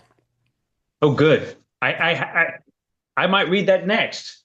You might have inspired me there. I have a copy of that, so I might read that next. Yeah. Was the Ninth Legion the impetus for Harry Turtledove's books? I've never read those, but I've only heard about that Misplaced Legion. I know that there are, you had the very famous Rosemary Sutcliffe's The Eagle that was made into a very good movie a few years ago. And then you also had another great movie written about the end of the Ninth Legion, done by, gosh, I forget his name, called Centurion. Yes, Neil Marshall. Neil Marshall, yeah, perfect. Which, Yeah. you know, it's sort of like, you know, A Man on the Run, where the last survivor of the Legion is racing back from the Scottish Highlands, where he's being chased by the Picts, and especially a woman, Pictish woman, who's out to kill him. And it's a wonderful, great chase movie. So if you Really have underrated movie if you're a sword Centurion? sparkle adventure. Centurion. Centurion. Yeah. Check it. Centurion Don't miss is it. great. yeah, That movie is great. Yeah. And it's a great Western, although it's not a Western, but it has a great Western feel to it. It's excellent. Well, I would say it's actually. What's she? I was going to say You it was want to read actually. a book about? Continue, Steve, please. Sorry. It's hard to hear you. If you want to read a book about the Ninth Legion disappearing, read one by me that called Beyond Night, which is taken from the line from Carl Edward Wagner's poem, and it's about the Picts and the Romans and whatnot, and a big giant blood sacrifice and what happened to the Ninth Legion. Okay. See, I don't. Anyway, Forgive me, I don't have that one. What was the title again? Yeah. Beyond Night. Beyond Night. Okay. Perfect. I'll look for It's that I too. wrote it with I wrote it with Eric S. Brown, and he got it with a thing because David Drake was going to endorse us to get a bigger contract, and it turns out we didn't get one, but he did, and he did blurb it. I probably wrote 95% of the book. Really? But Wow. When did this come cool out? When did it first appear? Boy, it's been about 7 years ago by now. I totally missed it, man. I'm sorry. Yeah, it's a All cool story. Eric writes a lot of Bigfoot stuff, and his idea was originally Bigfoot gets the Ninth Legion, and my idea was this huge blood sacrifice to make the wizards younger. But I changed it a little bit on him. But Spoiler alert. anyway, but it's very Drake really complimented me on the military aspects of it and the legions and the way everybody interacted, and that was my research and stuff on it. So Fantastic. it's a good story. Good. I got forgotten. Yeah. Anyway, I was going to say that we're all saying. sorry to self-aggrandize. Oh, no Sorry. problem. Bring it on. Love that stuff. But the movie Centurion, where you're saying it was more of a Western, it all goes back to the famous mountain man, John Coulter, who was captured by the Blackfeet and they said that they would give him a chance, so they stripped him naked and told him to take off running, and they give him a head start, and they would chase after him. And so he ran in the wilds of, I guess, I think it was Utah or maybe Montana for several dozens of miles, being chased by Blackfeet warriors, where he would eventually, whenever it would be advantageous to him, he would stop and ambush one and start getting clothes and weapons from them till he finally killed off just the last person, and they finally gave up and said, he's not worth killing. And so you've had that. And that also was a famous movie in the, I think, early 60s with Cornell Wilde I believe called The Naked Runner or something like that. Naked Prey. The Naked Prey. Yeah. Set in Africa. And it's basically the same idea for Centurion. So again, go see the Centurion or go see The Eagle, which is a very good movie also on the recovery of the lost eagle from the Ninth Legion. Do we have anything else we want to talk about on Worms of the Earth? We talked about the parody of Wolf's Head. I guess that was the last one, but and I like Board of the Rings, Harvard Lampoon's thing. But when Michael was talking about, throwing it in the lake, like, well, that can't be good. Something's got to happen.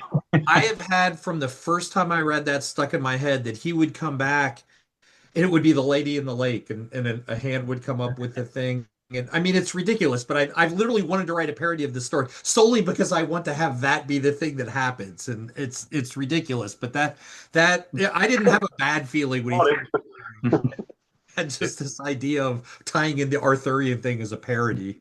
Yeah, I was going to say, because in reading this, I was also struck by that. Yeah, that you do get a sense of Arthurian legends in some of the Bron MacMorn stories, and especially in this one where, he throws the black stone into the lake, like Excalibur being thrown into the lake at Arthur's near death at the end after the Battle of Camlan. And you see the Lady of the Lake's hand come up and catch the sword and take it back into the lake. I was going to have her throw the stone back to Mord because that's the parody part of it, but yeah. And Bran MacMorn is supposed to come again. That was the whole thing with the Dark Man, was his soul's in the statue now after he died, but at some point in the future he'll come back. And you might know a little something about that, Steve, wouldn't you? Well, yeah, if they let me write the freaking book, I'll tell you how he comes back. Let me do it. Yeah. I did. Yeah, you see it in the beginning of the story I wrote for Titan of how where the Dark Man is and whatnot, and you flash back. I love what we were talking about earlier, more or less, when Blackthorn, my character, touches it and sees the past of how he perished. Somebody gave me a critical thing saying, well, the priest, sacrificed all these people to get him into that statue. They're bad guys. And I said, they ain't Baptists. I mean, this is pagans. But I mean, I have an entirely idea of what is going to happen when he comes back, and maybe someday I'll get to tell everybody. I hope so. So anyway, fingers crossed. It was a lot of. I mean, I could totally see the story, and I know how it ends. So we'll see someday. All right, come on. I guess signatures. Yeah, let's. I guess I should. Oh, I got. Sorry. Go ahead. I was just going to say, I guess I should say that Worms of the Earth is a Cthulhu mythos story. If you read the first draft, there are more references in there that were later walked back in the final version. That was pretty common at the time. If you read the first version of the Phoenix on the Sword, the first Conan story, there's a lot of mythos references in there too that were edited out of the final version. And, he was still playing the game at that point. Howard didn't write a ton of mythos fiction, but he liked Lovecraft. He was friends with Clark Ashton Smith and August Derleth, and he was willing to write in little references there because he thought it was cool. And they borrowed some of his stuff into their stories. So this is one of those little literary in-jokes that readers of Weird Tales would pick up on. I mentioned in one of our prior ones, Phoenix on the Swords, near the top of my list for a couple reasons of my Conan stories. But when Michael was talking about, Gonar comes in, it's like, whoa, what are you just, whoa. And the first thing I thought of was, Epimetheus was, well, here, let me put this on your sword to help you fight this evil demon. But the circumstances are completely different, but it's a really different approach to the dream intervention of the wizard between Gonar and Epimetheus there. And Howard would do that in a couple different stories. He had a previous story that's in the whole People of the Dark, Children of the Night cycle, where a druid comes back. Spirit of a druid comes out of nowhere to save a couple modern kids that get mixed up with the People of the Dark. Very similar to Epimetheus, but not as well developed.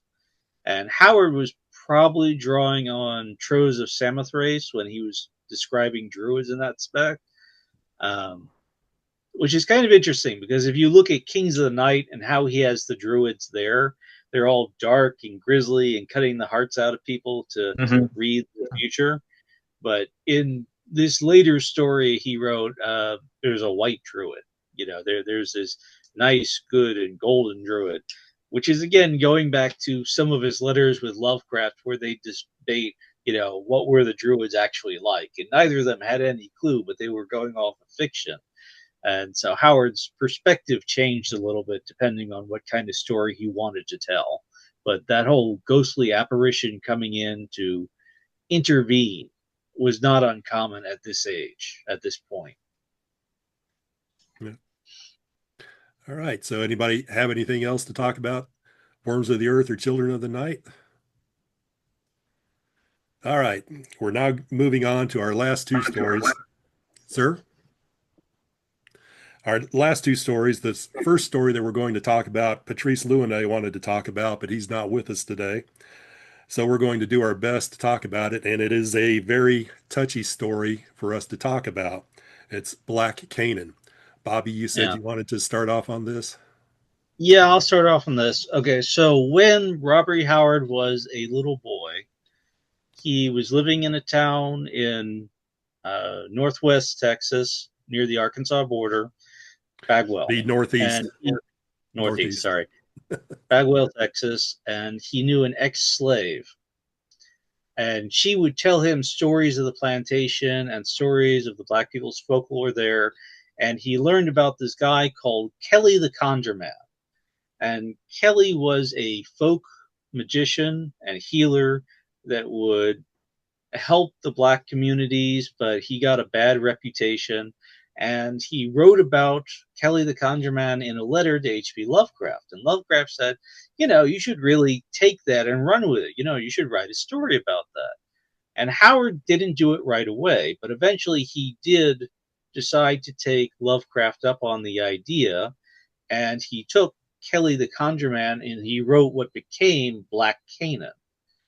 And Black Canaan was published after his death.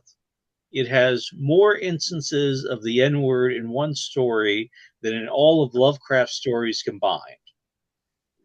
And it is probably his strongest story in terms of race, and I want to talk about that in particular. There's a difference between a racist story and a story with a lot of racism in it.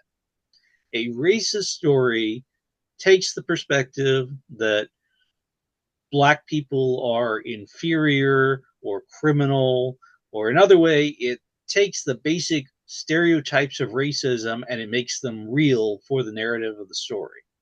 A story with a lot of racism in it has characters that are racist. The characters express racism, they discriminate against other characters, they'll say the N-word a lot, and that's the sort of story that this is. It is told from a white person's perspective, a racist white person's perspective, in a country that is marked by a history of racial violence. This backwater section of Arkansas or northern Louisiana that's called Black Canaan. And there's this history of violence between the white families and the Black families, and between the Black families in town and the Black families that live out in the wilderness, sort of. And it's a wonderful milieu because those were the same racial tensions that were existing in Texas at the time. And this is set after the Civil War. This is set after emancipation. There are no slaves in the story, but that history of Black slavery inspires everything. It runs right through it. It determines the psychology of every single character. And it's a hard story for a lot of people to read just because there's N-word this and N-word that, and this creek is N-Head Creek, and it's very difficult for people to read, but I think it is also important to understand that what Howard is doing there is trying to present as honestly and forthrightly and emotionally as he can that atmosphere of suppressed violence, of historical violence, of racial discrimination being right into the bones of the community. And that's what he writes. And that's where he puts Saul Stark, who is based on Kelly the Conjure Man, as this outside figure that comes to Black Canaan and stirs up trouble. And he brings with him this half-white daughter of an African witch man, which is probably about what the hair that breaks the camel's back. It is like the one most unbelievable element is that you've got this connection to primal Africa waiting onto the stage, but at the same time, Kirby Buckner, who is the protagonist, finds her incredibly alluring.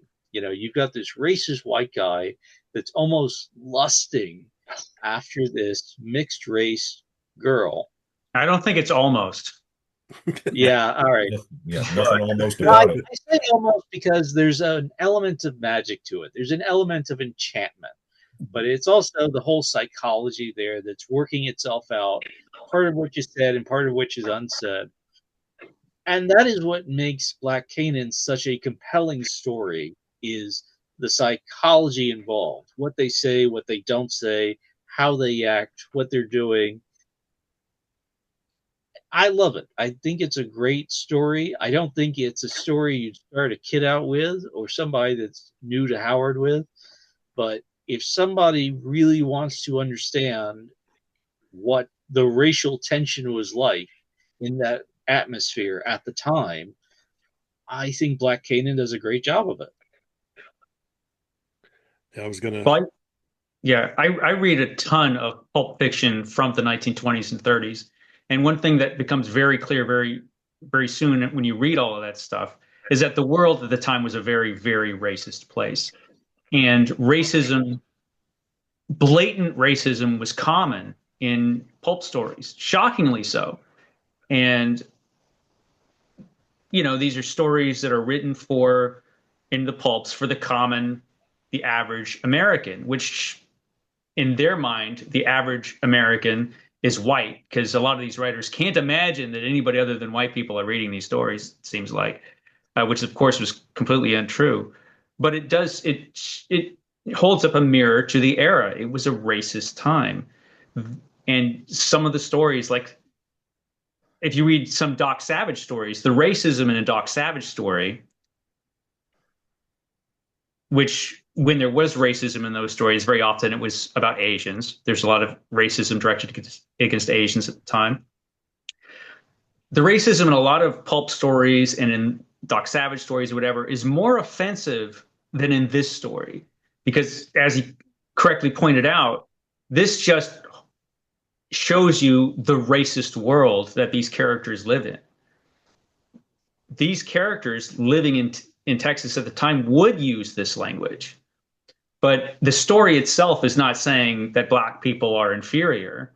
It's saying that this is the world that these characters are living in, which is different than you'll find in other pulp stories at the time, where, you know, a lot of those stories do have, you know, it does show a racist world where there are people who are inferior to other people. But this story, it's different than that, you know, and it's not offensive in that way. It makes us uncomfortable because it's uncomfortable to confront the fact that this level of racism existed, you know, and, you know, that is an uncomfortable thing to deal with. But my fear, of course, is that, one day this story will be, gone over by sensitivity readers and altered and all of that, when it really shouldn't be, because it's important for this story to exist as it is. Yeah. The story itself is good, though. Yeah, it's people want to judge it by the language. People want to judge it by the language or the terminology or these things people want to fight over nowadays, or it being a product of the time. But it's a damn good story. The whole thing. One of the things that grabbed me about it is the hero is captured by mental magic and pretty much deprived of his will. I was trying to think of another Howard story where the strong, powerful hero basically can't help himself, is under someone else's control for a good chunk of the story. I couldn't think of one. Is there one out there? Frost Giant's daughter. It's similar. Yeah, well, It's more consistent is really. because you're right there in the head of Kirby. Is he like, I meant to do this, but I had to do this. I couldn't help myself. This happens again and again. Seems most unusual to me. I don't know how well that ties in with any of the other themes, but he's bound to do what he's been forced to do. He can't. He has no choice. The opening of Skullface is a little similar. When you've got the Steve character that's been drugged and addicted, and Skullface is feeding him drugs, but just a little bit. This story delves in a lot more into the, I guess you would call them voodoo sort of like practices, or as they were understood at the time, where Kirby he's ensorcelled by the woman because as he's writing, he got word, he lives in New Orleans and he gets word that things are going bad up in Black Canaan, which is where he's from and where his family apparently was fairly prominent at some point. So he rides back up to find out what's going on. And as he's riding through the forest, he sees this black woman come out, or as he calls her, High Yellow Woman, comes out, and she starts talking to him and saying, well, come meet my brother over here in the bushes. And Kirby's thinking, no. And but I'm going to do it anyway. Yeah, I'm going to do it anyway. So he gets his gun, and she's got three black men waiting to jump him and kill him, because at that time everybody knows that Kirby Buckner is, a typical badass Howard character, and you don't want to mess with him. And if he's coming, then Saul Stark is scared of him and wants him taken out. So he sent these people to kill him. And as he's fighting the 2 or 3 black men, he kills one, mortally wounds another, but he's using a knife, and he apparently cuts himself on the knife. So the woman comes back and takes his blood that's stripped off on the ground, and she uses that to create the spell on him where she is in control and he has no free will except what she wants him to do.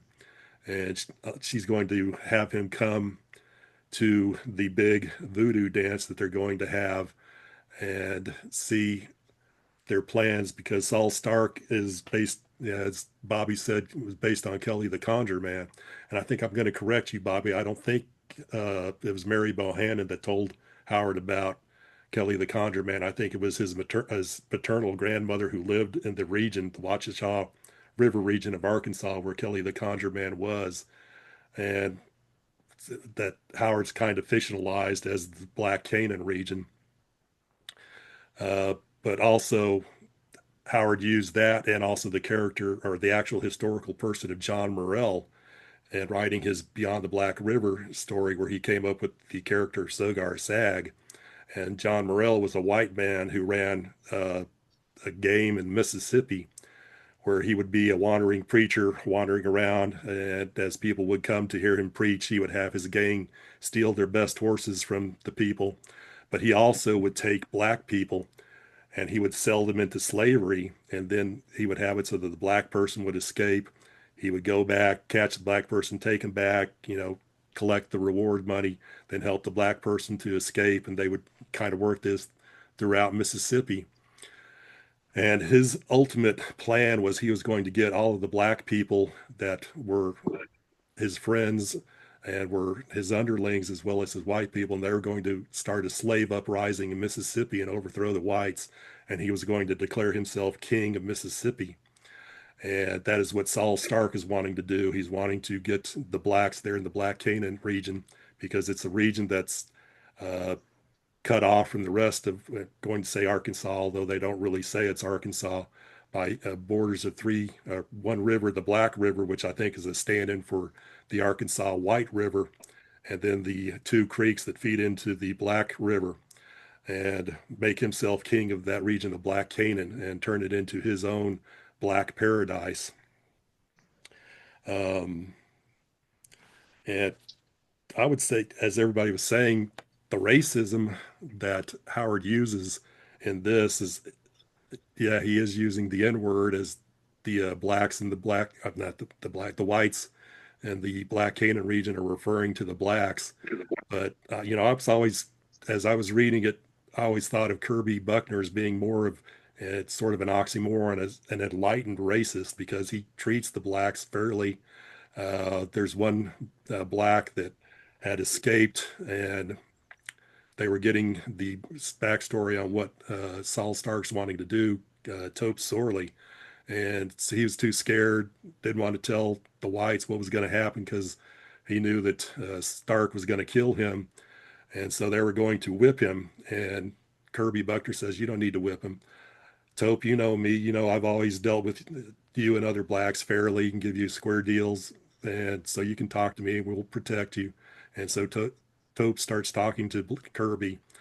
And, my feeling is that Kirby, as Bobby says, is racist, but he's like an enlightened racist, and that, he will treat people fairly on their own terms when he deals with them, unless there's something else that he shouldn't deal with. Because dealing with the woman, he's more of ensorcelled by her, but he's not really being racist towards her, other than just admiring her high yellow skin. Uh, and then with Saul Stark, he doesn't really have much in the way of dealing with Saul Stark. But he's not really racist to Saul Stark. Is just, this is my foe. I've got to beat my foe. What do you guys think? Yeah, we don't get a lot of black. It's kind of funny. For all that the story is so much about racism, we don't get a lot of named black characters in the story. Just a handful. And some of them, like Tope Sorley, are sort of stereotyped, and Saul Stark is obviously coded as the bad guy. So you don't necessarily get the positive black characters like you get in the Ace Jessel stories. And that is probably the only criticism you really get, is that you're not getting the actual black perspective on events except through the white people. Everything's being filtered through this white gaze, for lack of a better term. This isn't the only story in Weird Tales set in this region dealing with some of this material. There was one about a decade before Howard called Black Conjure, which was about these guys were logging in the woods, in the Arkansas woods, and there's a cabin with a black conjure man, and they want to cut down all the trees around the cabin and run him out, and he won't go, so they try to go into the cabin and run into all sorts of bad luck, and finally they leave him alone. And there's a moment, a scene in Black Canaan, which Kirby Buckner is standing outside Saul Stark's cabin, and it's the exact same bit of folklore, except that Kirby Buckner knows better than to actually go inside. It's like he sees the writing on the wall. He's like, no, not going to do that. No.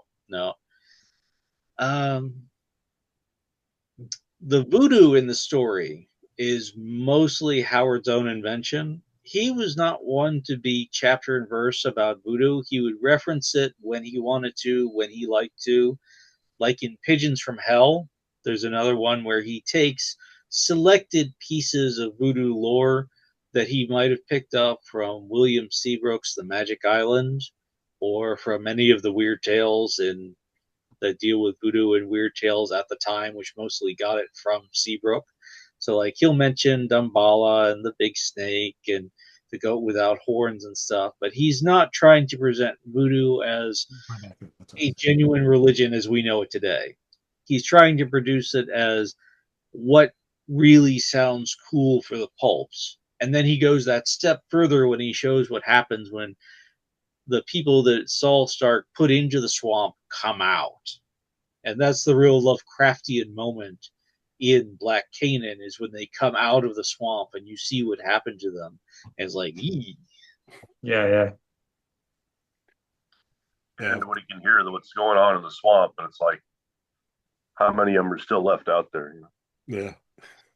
As I was rereading the story, the Tobe Sorley was saying that Saul Stark would send people to the swamp, and I was just immediately struck by the Jerome Bixby, it's a wonderful life. I'll send you out to the cornfield.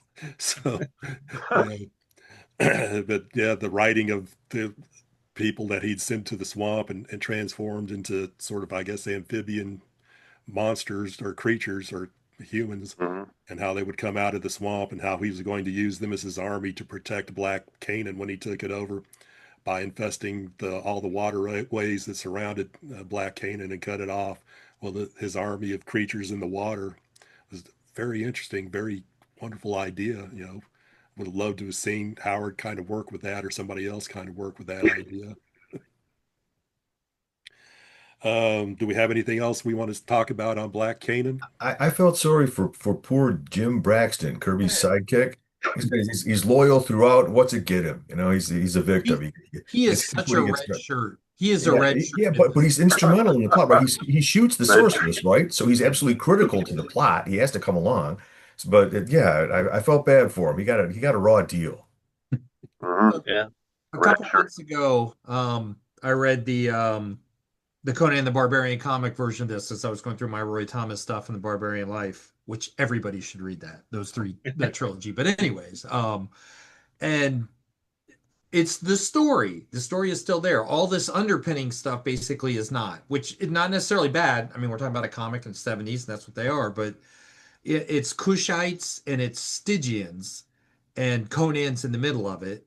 And basically all the racism stuff is taken out. It's not in the comic stuff. And it's interesting because I never identify myself with the Stygians in anything. Just the Stygians are the bad, evil, sorceress, Egyptian-based bad guys.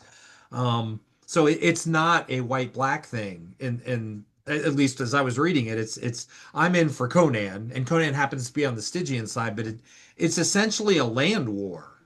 So it's spread over two issues. And it's different. It's the same story, but it's definitely a different experience of reading Black Canaan.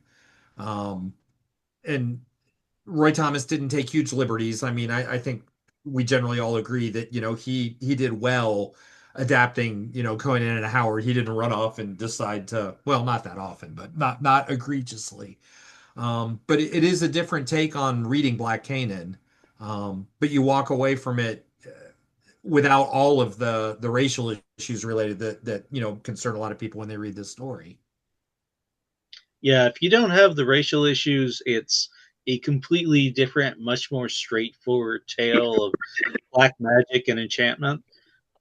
It's really the racism that defines the story, because you need that conflict to give the psychological underpinnings.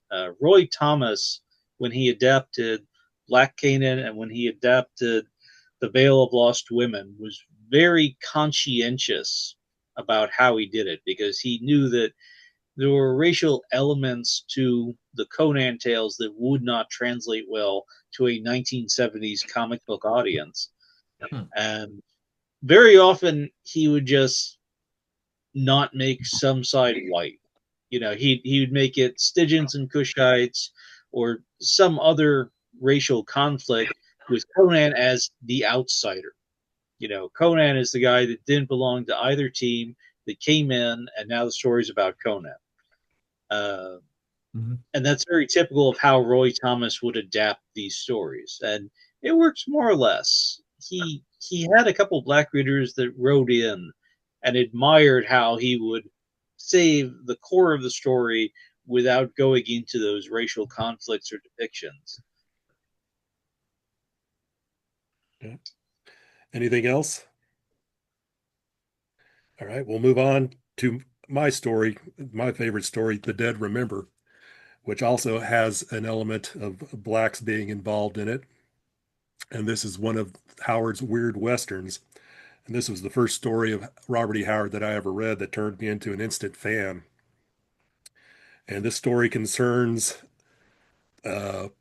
Texas cowboy Jim Gordon, who is getting ready or helping with a roundup and a cattle drive from Gonzales County area of Texas, which is outside of San Antonio and county where Seguin is, for those of you who know where any sort of Texas maps. And this takes place in 1877. And so one day, as he's rounding up cattle, he decides he's going to stop in at the cabin of old Joel and Joel's wife, Jezebel, who people consider to be a witch, and get some food from them. So he stops in and they give him food. And after they have their meal, Joel and Jim decide to start gambling by throwing dice. And Jim loses all of his money to Joel. And they're also drinking tequila at the same time, which obviously never a good thing to do when you're gambling and drinking heavily and start losing. And so Jim accuses Joel of cheating, and Joel tells him he doesn't cheat. And they get into an argument, and Jim says that he ought to beat Joel. And Joel says, "You don't beat me in my own home," and grabs a knife and charges at Jim. And so Jim pulls his gun and shoots Joel and kills him.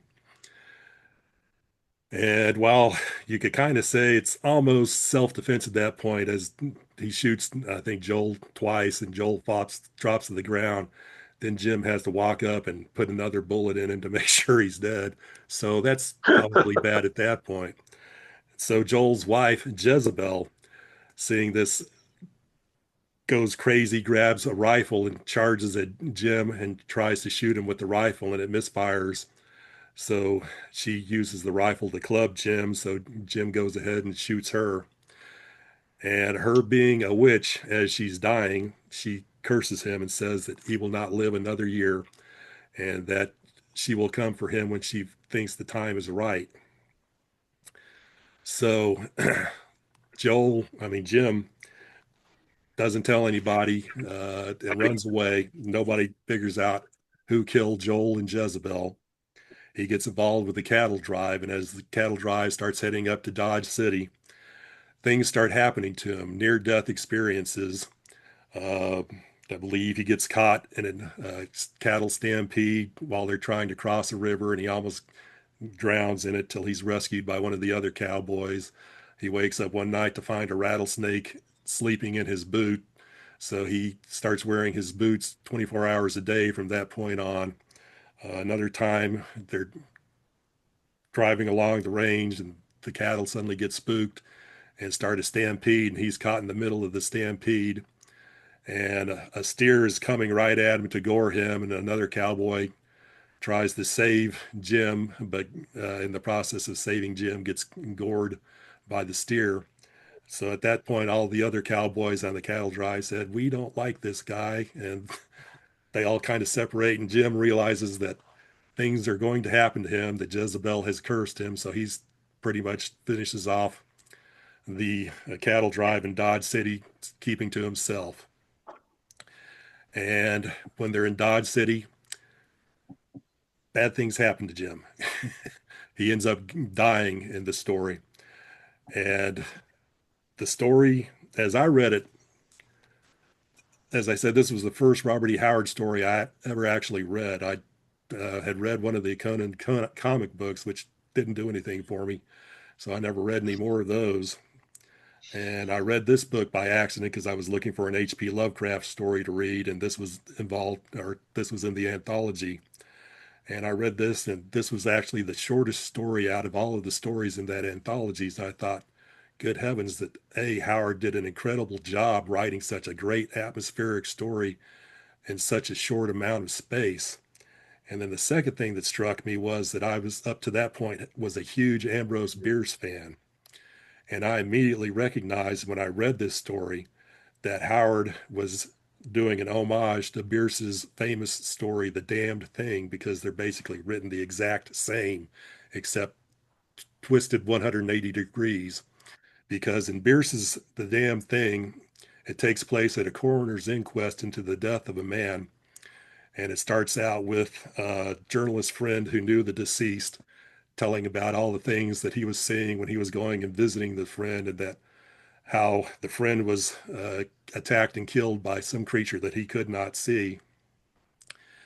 And at the end, the coroner who's leading the jury, when they come back with their verdict of death by some unknown animal, probably a mountain lion, you find out that the coroner has the deceased diary, and he goes through the deceased diary where the deceased writing in the diary about how he has come upon this creature which is wandering around his property that he realizes is an invisible creature that he can't see.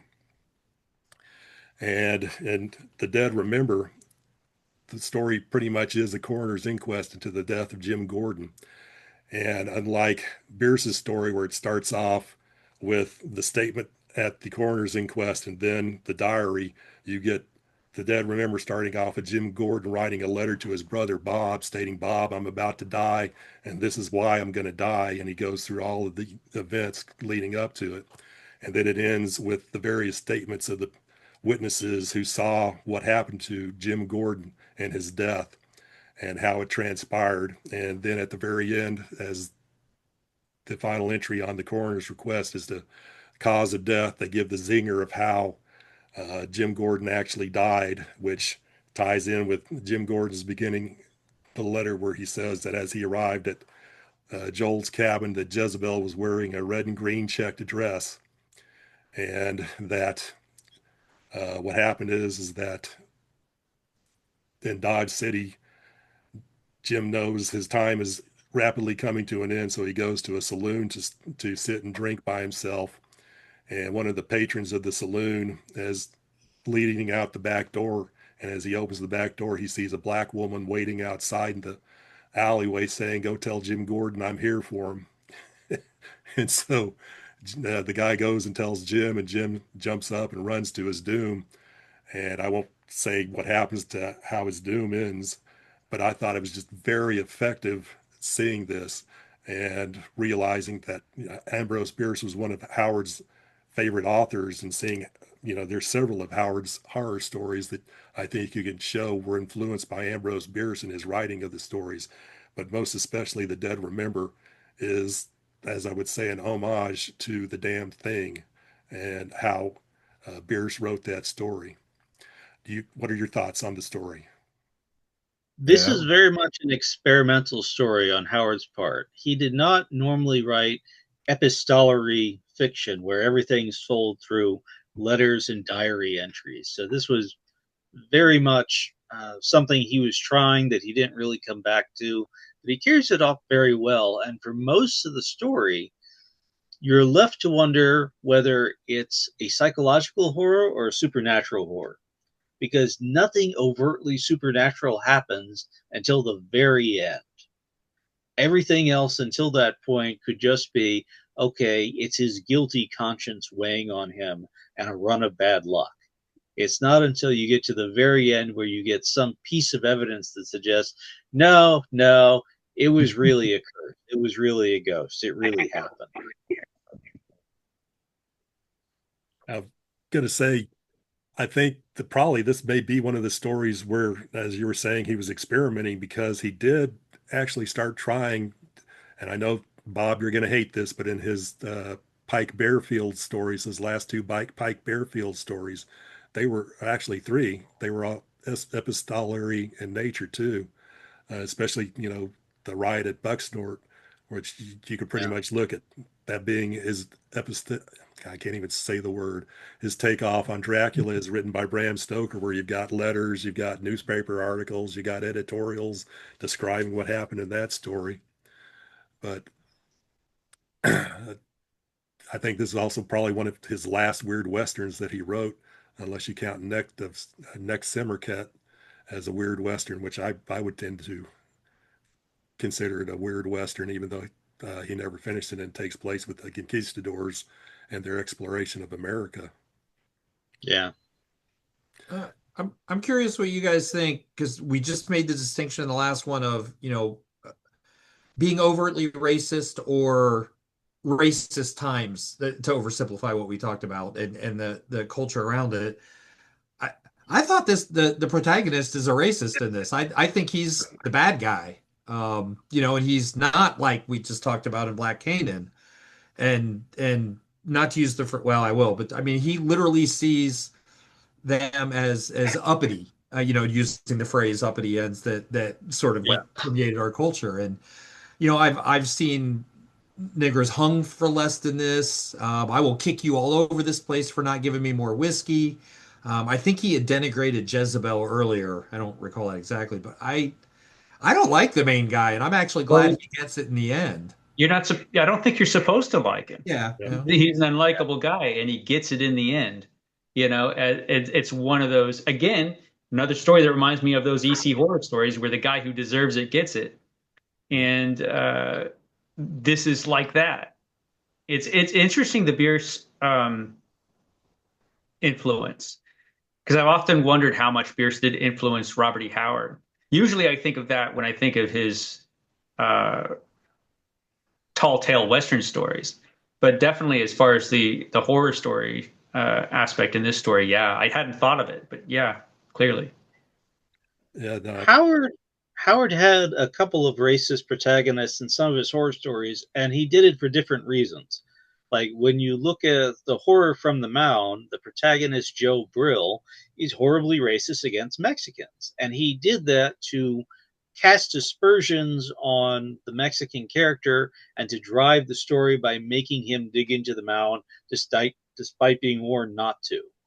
And in this story, the character is definitely racist against black people. He's willing to go in there and demand food and drink and gamble with them, but when push comes to shove, he doesn't really seem to feel the guilt of their murder in the same way he should have. But yeah, I think that's a very cogent observation that this is a story about a racist character, but it's not necessarily racist in itself. We don't really get a lot of their individual viewpoints. We don't get their character except through his letters, so we don't know what they thought about it, but they were basically doing self-defense. There's this crazy white guy that comes in and insults me, insults my wife, threatens us with violence, and then he shoots the guy. Yeah, he's the bad guy. I was going also to state that as we talked in Pigeons from Hell, and as Bobby mentioned in talking about Black Canaan, that when the Howards lived in Bagwell, that they did have an old slave that was their cook, Mary Bohannon, who helped influence his writing of Pigeons from Hell. But in the letter to Lovecraft, where he talks about Mary Bohannon, Howard also talks about another black woman that was in the town of Bagwell that was sort of like that. He said everybody considered to be a witch, and that she would tell your fortune, and that most people would leave her alone, but that one of his playmates apparently was mean to her and teased her, and she said to the little kid, "You're going to die." And sure enough, the little kid died. And he said that people were so scared of her that nothing happened to her after that for her foretelling this kid's death. And I think he probably used that woman when coming up with the character of Jezebel for this story. But yeah, I was going to say, Michael, I wrote a series of articles on potential Ambrose Bierce influences on several of Howard's horror stories that are online if you want to go look them up and see. But I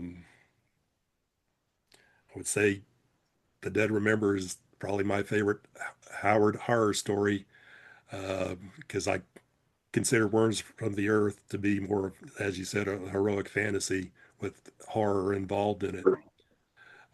Anything else that we have to say on The Dead Remember? I kind of like that I'm getting out of here. He joins a cattle drive and he's gone, which, in the old West days, that now, of course, we just get in a car and drive or fly or whatever. But he decided he was done with this and they were not going to hang it on him. And there was a cattle drive to Dodge City, I think you said. And Yeah. there he goes. But he can't escape it, obviously. Can't outrun it. Yeah. All right. So, gentlemen, what are your thoughts on Howard's horror stories, especially the ones we talked about today? And They're much more varied than most people would think. Most writers only have about a book of horror short stories in them. Howard had a great diversity of horror stories. He was trying out a lot of things. He wasn't normally going for very familiar horrors.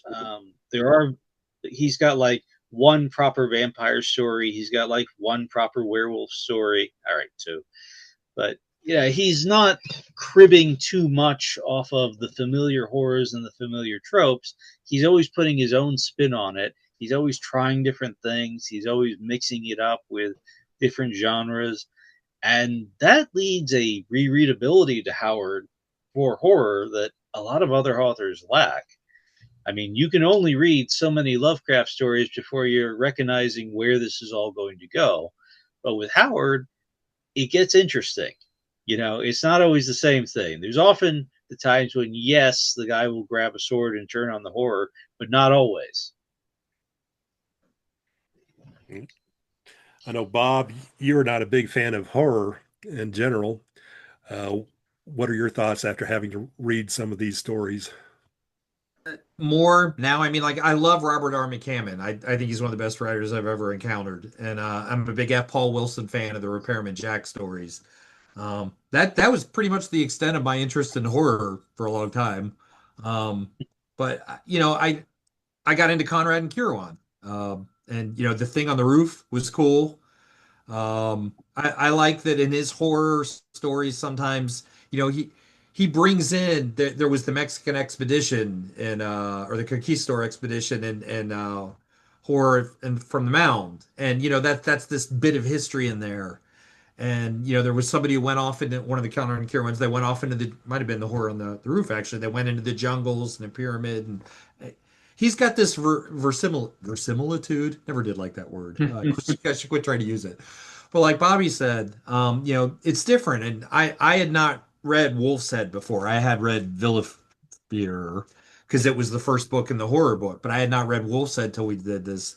And like we talked about last time, it's a different kind of a werewolf story. It's a different approach to how the werewolf occurs. So I like that like Bobby said, they're different. And if there's something I don't like about one of his horror stories, it's not like I'm going to get 8 of those or 5 of the next 8 or a variation of this same thing. And I like the weird Western stuff. And that's probably my favorite area. And what was it? The body on the ground? The Man on the Man on Ground. the Ground. Man on the Man on the ground. ground. That was somebody's second choice. Was that yours? Yes, if we do another.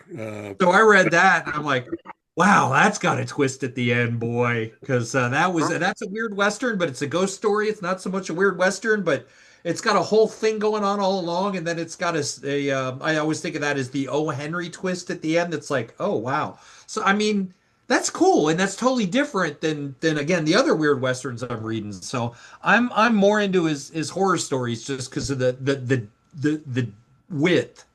Not necessarily the depth and just the sheer number and how many he wrote. And obviously, again, you and I keep going back and forth on the one thing, but I like his straight westerns. I'm just not into his comedic westerns. The guy was an amazing writer, and even the Harrison stories, like Michael said, he's not a big fan, but Graveyard Rats sort of hit a certain spot. Getting into the horror stories, like I said, I'm now a Conrad and Kieran fan, and I wasn't 2 years ago. Just damn, he's a good writer. So if you get into something, even if you're not into boxing stories, the Sailor Steve Costigan hits a certain spot that they're kind of funny, but you get into those stories. So I liked a lot the majority of the books, the stories in the collection, which for somebody who's not really into horror, that's pretty good. And Solomon Kane's a whole nother issue. Big Solomon Kane fan for different reasons, but same thing. You've got those horror tones versus the supernatural tones versus the righteous Puritan things. What he manages to do when he writes a story, pretty much nobody else that I read really kind of managed to pull that off. And I like his horror stories more than I used to. Well, I love horror. Horror is one of my favorite genres, and I think Robert E. Howard's horror stuff tends to be pretty strong, and he's got a good sense of it. And after all, horror is a huge element in sword and sorcery, which he pioneered. It's an essential element, really. And it was an element of a lot of the stories that Robert E. Howard wrote. His stories were seldom just horror. His stories usually were broader than that.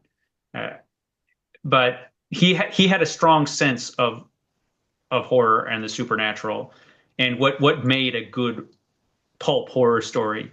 And he was able to include that into a lot of his different stories, like Worms of the Earth, which is more than just a horror story, of course, but the horror elements in that story are just so strong.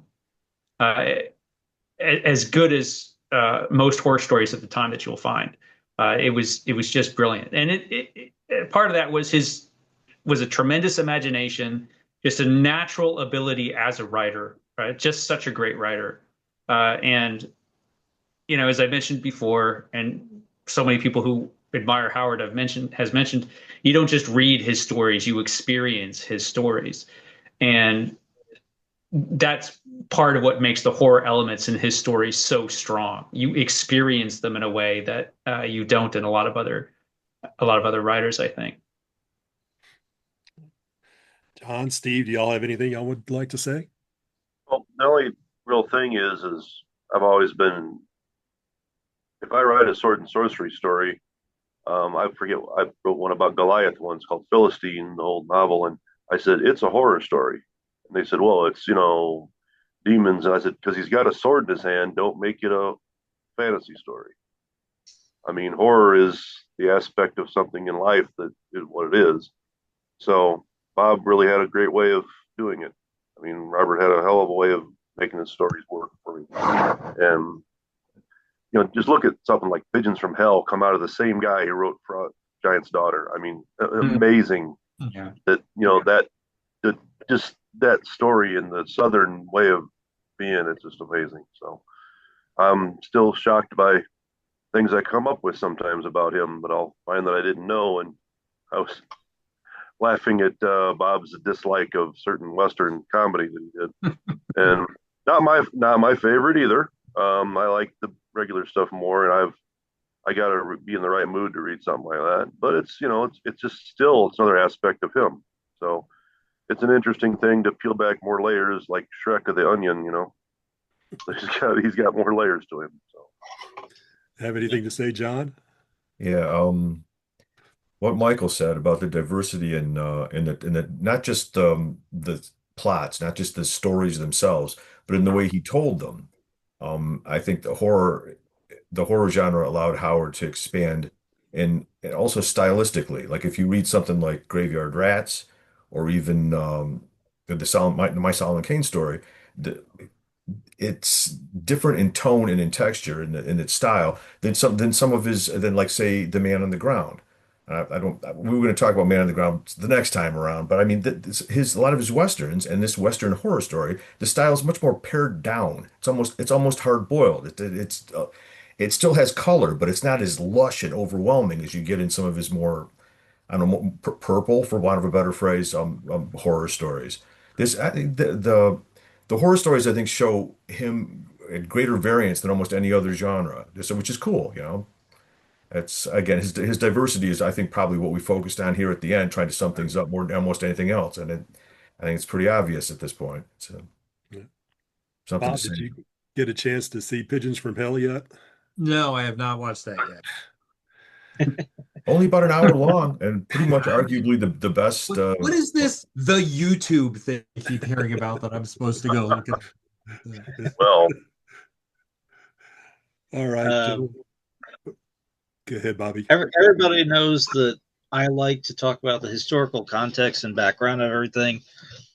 I think we have to look at Robert E. Howard's horror stories from the medium where he was mostly publishing them, because these were almost all published when they were published in Weird Tales.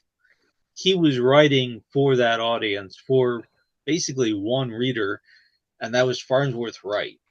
And he was always trying to sell it to Farnsworth Wright. And what he sold to Farnsworth Wright was sometimes fantasy, sometimes adventure, but mostly it was weird fiction. He was trying to find something that was different from what everybody else was publishing in that magazine. His first few efforts were very much trying to just, find what Wright wanted, what would sell to him. But after that, he learned that what Wright wanted was something different. He was looking for what was unique, what was strange, what was unusual. And that's what he devoted himself to. And you can see that in his fiction as it develops, as he develops as a writer. He's always bringing in new elements from whatever else he's reading and writing. It goes into his weird fiction. And that's what his horror fiction ultimately is at the end. Is just these are what he was submitting to Weird Tales for the most part. For the most part. There were some other venues. He was writing for Strange Tales for a little while, and he tried different detective magazines and everything. But he was sort of brought up in that atmosphere of weird fiction, and that informed him as a horror writer more than anything else. He learned what to do and what not to do. He could pick out a bad horror story and say, all right, I'm not going to tell it like that. At least that's what I think. All right. Well, we're going to go around and let everybody plug any upcoming stuff they have out there. Then what we're going to do is, if you want to, you can stop watching the video at that point. But as I said at the beginning, we're in the process of raising funds for the repair of the Robert E. Howard House Museum. And all 6 of us have been to the Robert E. Howard House Museum. So after we sort of end this video, we're all going to talk about our feelings at going to the Robert E. Howard House Museum. So you're welcome to stick around and watch the end of that. Bobby, do you have anything to plug? Nope, nothing. I got nothing. Other than your website, Deep Cuts? Everybody knows that. No, I got nothing forthcoming. Okay. Not yet. Steve, do you have anything you would like to plug? Well, as we talked about Bran, you can check out the Red Waves of Slaughter, which I got the title from the Dark Man story, and talks about Bran McMorn and them finding the Dark Man in Rosslyn Chapel in Scotland. And if you want to check that out, give it a shot. I've always got books on Amazon if you want to take a look at those, or go to my website and I'll personalize one and send it to you. And if anybody wants a cat, they can have this one. Oh, Just kind of she adopted us about 4 years ago. I didn't think she was going to last, but she's a good character. oh. But anyway, I've always got something going on. So. Okay. Michael, do you have anything you would like to plug? Just I'm on YouTube all the time. Yeah. Okay. It's good enough, you keep doing videos every few days to keep us entertained, so we're all happy. I really like the Tom thing, by the way. What's that? The thing you did about Rom a while back. Oh, yeah. Space Knight. Oh God, I used to love that comic when I was younger. So I was like, holy crap, you know what that is? Bob, do you have anything coming up? So I'm still blogging every Monday morning at Black 8. I jumped onto a Cimmerian in September. I got on Michael's coattails this year and did some. And so you guys know that I in various forms write, pastiches of Sherlock Holmes, Solar Ponds, and Nero Wolfe, and that's all mystery. I hate to use the term fan fiction for stuff. I just, even as a pastiche writer, it jars a little for me. But I love the board game Shadows of Brimstone, and I play it by myself because I have no friends. We all know that. And it's a weird Western board game. and I'm actually starting to write some stuff based out of that. That is basically it's fan fiction of Shadows of Brimstone. I don't know how else, I can't put some veneer of respectability on that, but it's also very much in the Robert E. Howard vein of weird westerns. And I'm only in the beginning phases of laying it all out and starting to write some stuff, but I'm actually excited because it's fun and it's a fun board game, and the idea of weird westerns and doing short stories for that is fun. So we'll see how that pans out over the next several months, along with my weekly Blackgate posts. Okay. John, do you have anything you would like to plug? I just turned a novel into a publisher this week. I don't want to say anything more about than that. Everybody cross their fingers that, that it passes muster, Thanks, folks. We'll see what happens with that. In the meantime, I have a story in I'll see if we get any glass on it, in what Swords and Larceny, cool anthology of sword sorcery fantasy stories with a heist theme, available from Bane Books. I got a short story in there. A bunch of other good authors on board as well. That Edited by that second name there among the editors looked a little suspicious. What was that name there at the bottom of Oh, that? oh, Finn. Yes, that's what I thought it was. Finn. Yes, that is the name I thought I saw. He's a shifty character. Very, very shifty. And admits it even before I can bring it up. So there's no defaming. All right, gentlemen, for everybody who's watching, if this is your interest in just the horror stories, we are ending it right now. If you have any interest in learning about our thoughts and feelings on visiting the Robert E. Howard House and why you should hopefully donate to help for its repair, please stick around for the next few minutes as we each talk about our feelings on going to the Robert E. Howard House. So thank you, gentlemen, and we will see you again very soon. Thank you. Thank you all.